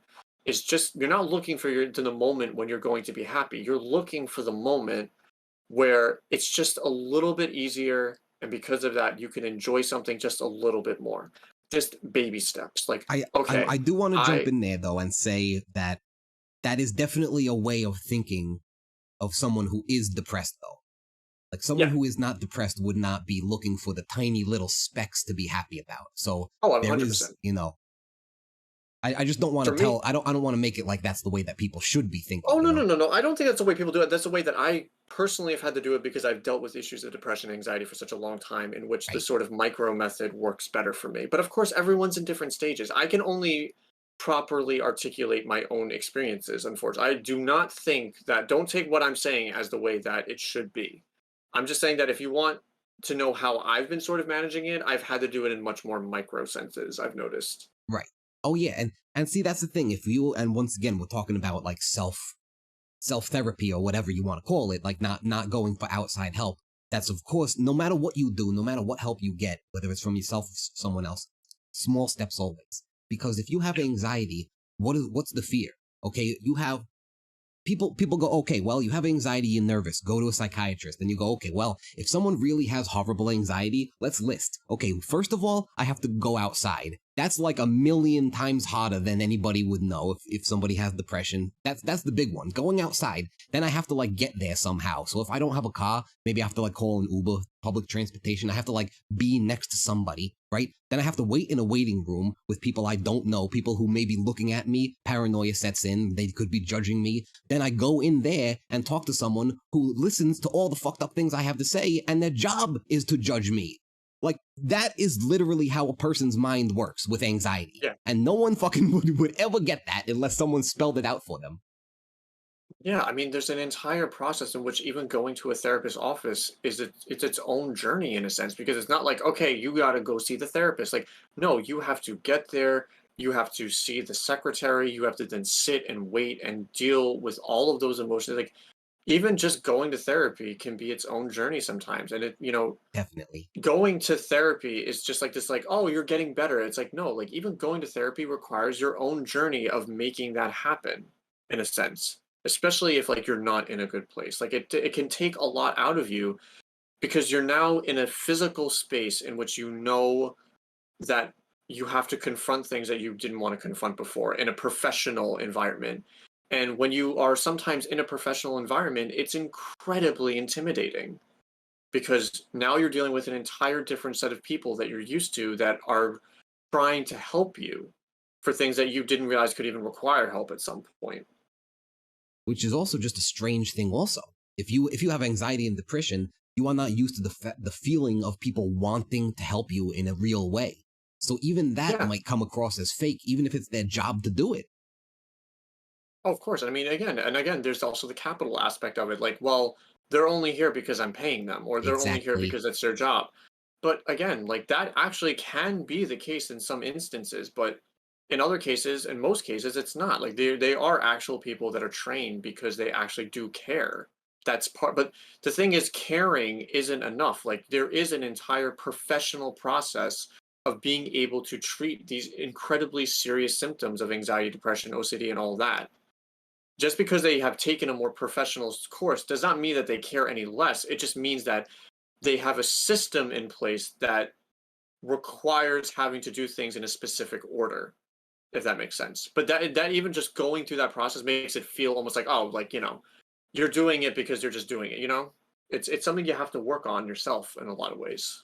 Oh yeah, that's definitely something that the puppeteer has thought that like, okay, well, even if I go in there, it's someone who's basically in some way being forced to listen to me, right? It's not someone who actually cares. It's not someone who wants to do it because they know me and they like me in any way. They just see me as a pile of meat sitting on a couch. Like that's how I was thinking about it. And that's a very bad way to be thinking about that. I Yeah, also like, want to just say something that you mentioned before when you were saying, um, shit, I forgot what you, that you didn't trust people, and you were saying, whose fault is that? That's your fault. Um, it's a very hard thing. It's a very hard thing to do when you have any of this stuff going on in your head, to come to that realization. A lot of times when you talk to people that you are close to, They will point out very obvious things and they will piss you off because you have anxiety, you have depression, you are not happy with yourself, you're not happy with anybody else. You hear these things and you're not mad because you know that they're the truth. You get mad because you can't see the reality around you.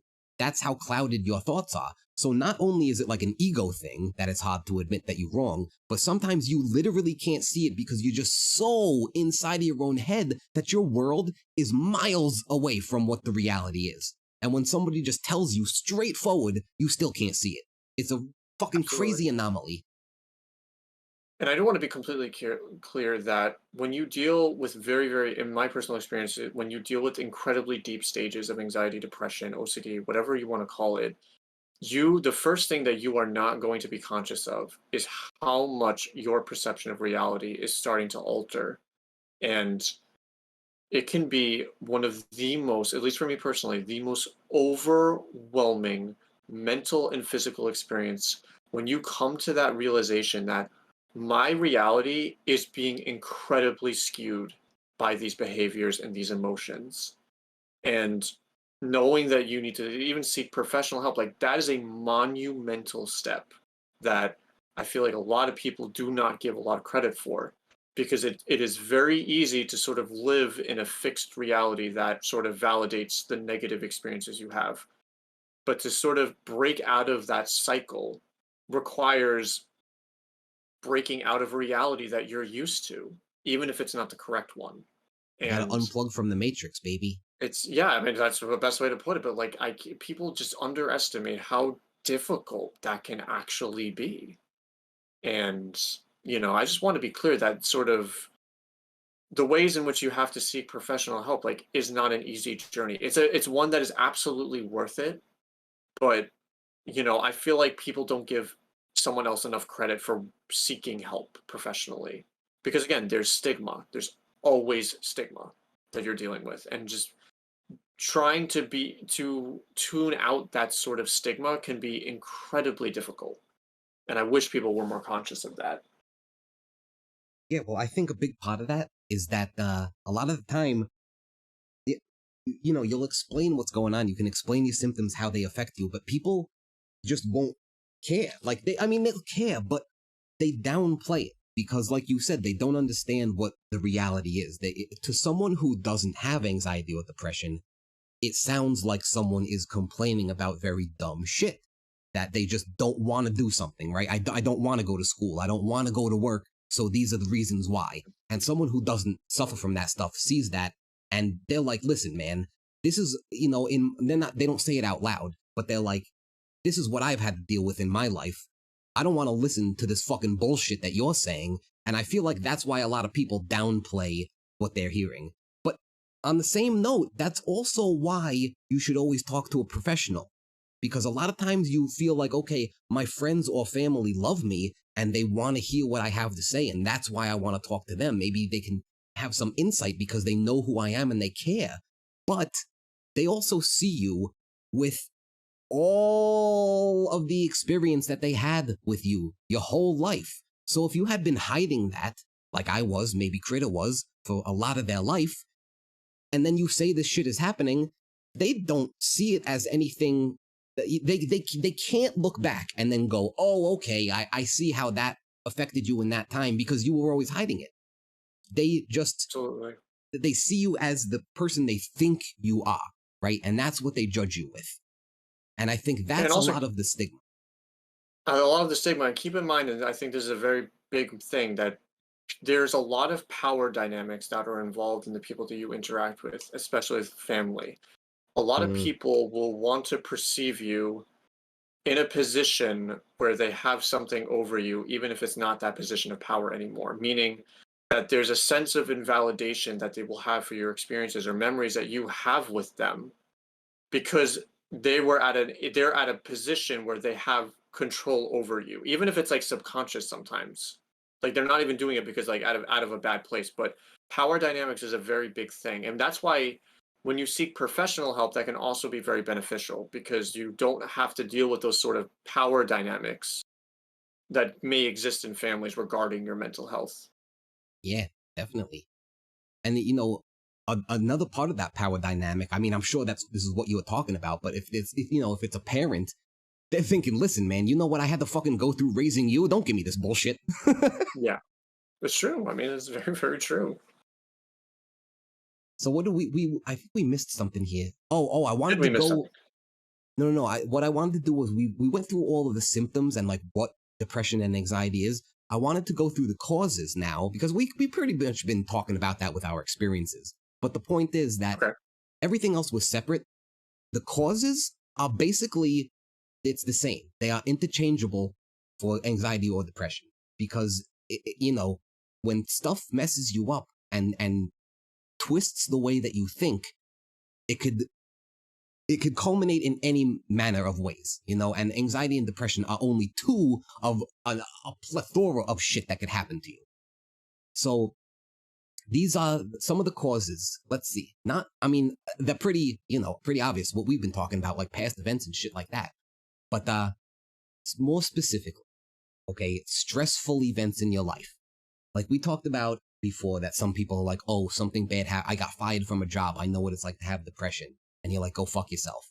But something like that can trigger the onset of depression. A lot of people's depression is triggered when they go to college because it's such a crazy experience, all this new stuff that's going on.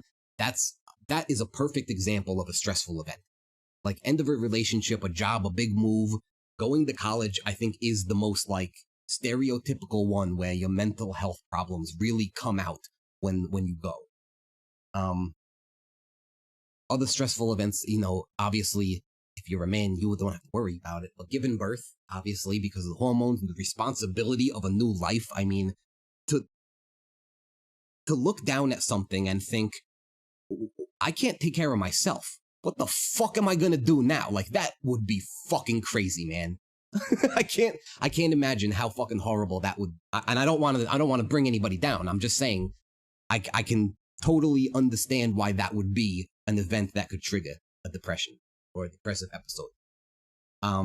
Obviously grief, but something that I wanted to talk about with that is with grief, a big thing, and I actually talked about this with people that are close to me, as you guys know what happened, that grief is more when it comes in waves. And we've talked about this, that if it comes in waves, it's not actually either of these things, but specifically grief is, if someone close to you dies, if a husband or your wife dies, I mean, you can't get away from that thought, right?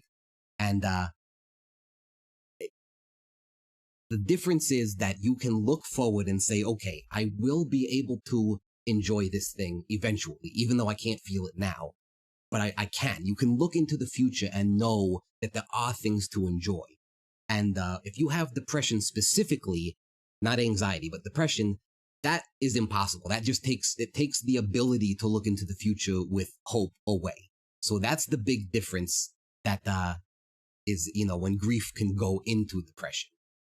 A couple other things are the personality traits that are more susceptible. If you are just a type of personality, if you have low self-esteem, if you are self-critical already, and it's not part of anxiety in any way, if you just like that, just because that's how you were raised, you are way more likely to get depressed, have anxiety, because you're going to be in your head a lot more. It could be because, like I said, because how you were raised. It could also be inherited. A lot of these personality traits are inherited. People don't know that. They think it's only because your dad or your mom acted like an asshole that you're now an asshole. Some things are inherited, but you can always work around them if you are aware enough to see them. So it's not the end of the world. Obviously, like we have talked about past experiences, which we will get into, neglect, abuse, bullying, loneliness is a big thing too that can start it. Where if you are just, a lot of people have reported starting getting depressed during COVID. You are just completely cut off from your friends, from your family, anyone that you used to have any kind of contact with that would make you feel normal as a human. Like that's one of the normal things you need in life is interaction. And this last year, I feel like it's made a lot of people understand what it's like to be solitary, and it's fucked with a lot of people. And then the last thing would be alcohol, drugs, any kind of vice. If you're doing too much of it, it can go into the downward spiral. which is not just one thing that happens. It's not just you lose your job and then you go into a depression, right? It's you stop relying on the substances. You can isolate yourself. Relying on substances changes your brain chemistry, first of all. So it's something that can happen with the downward spiral is, say someone close to you died, then you start drinking all the time, right? You start self-medicating.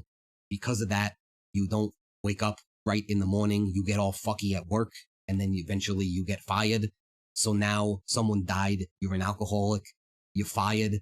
You start isolating yourself because now you don't have any friends that maybe the friend that you were close to isn't around. You fucking lost your job, so you're not around your coworkers anymore. You're alone. That's a downward spiral that can very easily turn into depression. Very easily. And I think the one that we have experienced the most is the past experiences one. Yeah, I would agree with that, definitely. I don't think 100% you with are past a experience. drug addict. Yeah.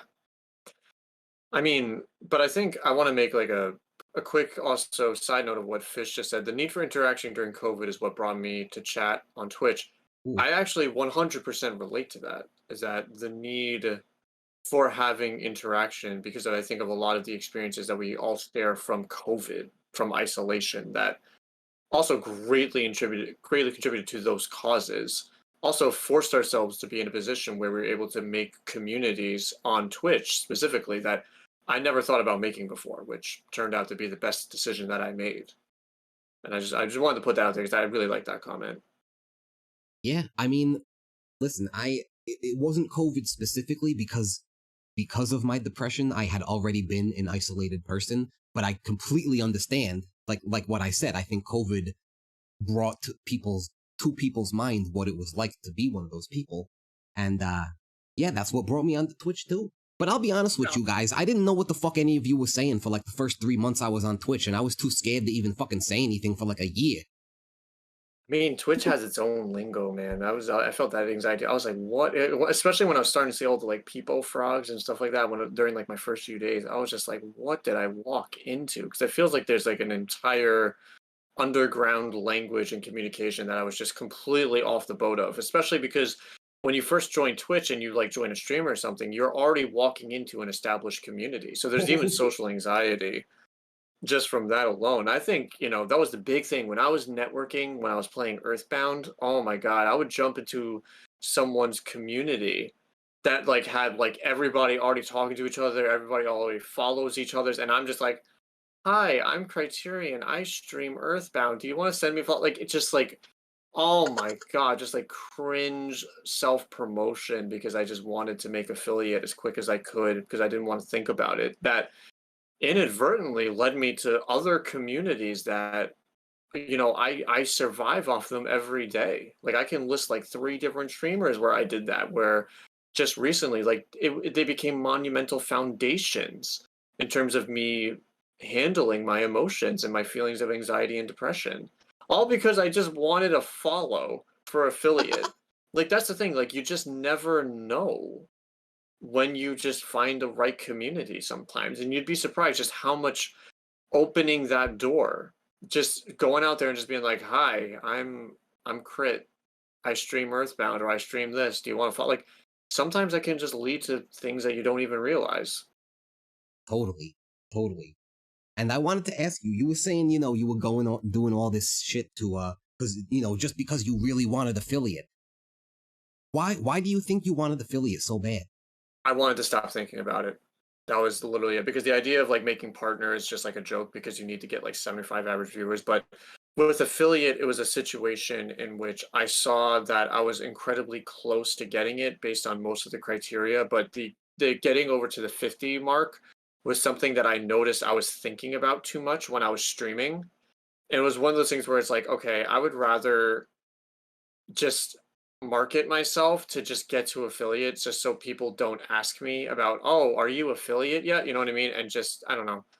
Because also I saw an opportunity. Like in terms of like trying to get to affiliate quickly, it required me to have to reach out to different communities, which was something that I wasn't used to doing before. And it was something new, like it required me to then go on a different community that wasn't Simp Mom, that wasn't Cheese, that wasn't Alvi. You know, it wasn't communities that I was established in. It was literally like going into the unknown. And I met some of the best people from that. I mean, I see people from in here right now from streams of people who I literally just walked into like less than a month ago. That you know they're monumental for me now. So basically, it just started as like a challenge to yourself to Yes. make the statistics that were just Yeah. looming over your head, and then it turned into, oh, I want to keep doing this networking because it's bringing me, it's making me come out in a way that I've never come out before with other people, and now I can Yeah. I can talk to people that I weren't And that- talking to. Exactly. I mean, That's and I pretty talked to amazing. Sin Mom about, and when I was talking to Sin Mom about it, because I had a Discord call with her, she was just like, "Yeah, it's like you just, oh my God, Critter, like you just go out there and talk to people, they'll love you." Like, and it's so funny because it was It's a just great so like impression. base. It's just I love Sip Mom so much because she's just such like a automatic positive force. But like sometimes you just need that. Sometimes you just need someone to be like, "Yeah, you should do it." Like just someone who's excited about like because when you have feelings of depression, anxiety, what you're not used to is having people have positive, energetic energy for you. And it's mostly because of the fact that you are not like a positive or energetic person. Or at least I wasn't. So to be interacting with someone that was just like, "Oh, Critter, you know, you're great." Like you just like I just it's almost infectious. Like I always say that like positivity can be a very infectious emotion in a good way. And for a lot of the people who I follow, I related to the fact that, you know, they weren't happy like I was. But I would just give a compliment on something that they were doing that was genuine. It's not ingenuine, like serious compliments. And just to see them happier just a little bit, like, you know, it made me happier. It's a give and take a little bit. Like you have to feed off of that because I've been feeding off of that with Simp Mom for so long now. That's great. That's great because that's like giving presents, right? It makes you feel better Yeah, because you're giving the presents instead of getting them. exactly. 100%. So yeah, that's you brought up another good. I mean, this is completely not in whatever. Whatever. Fuck you. Anyway, I wanted to talk about something you said the support that you got from Simp.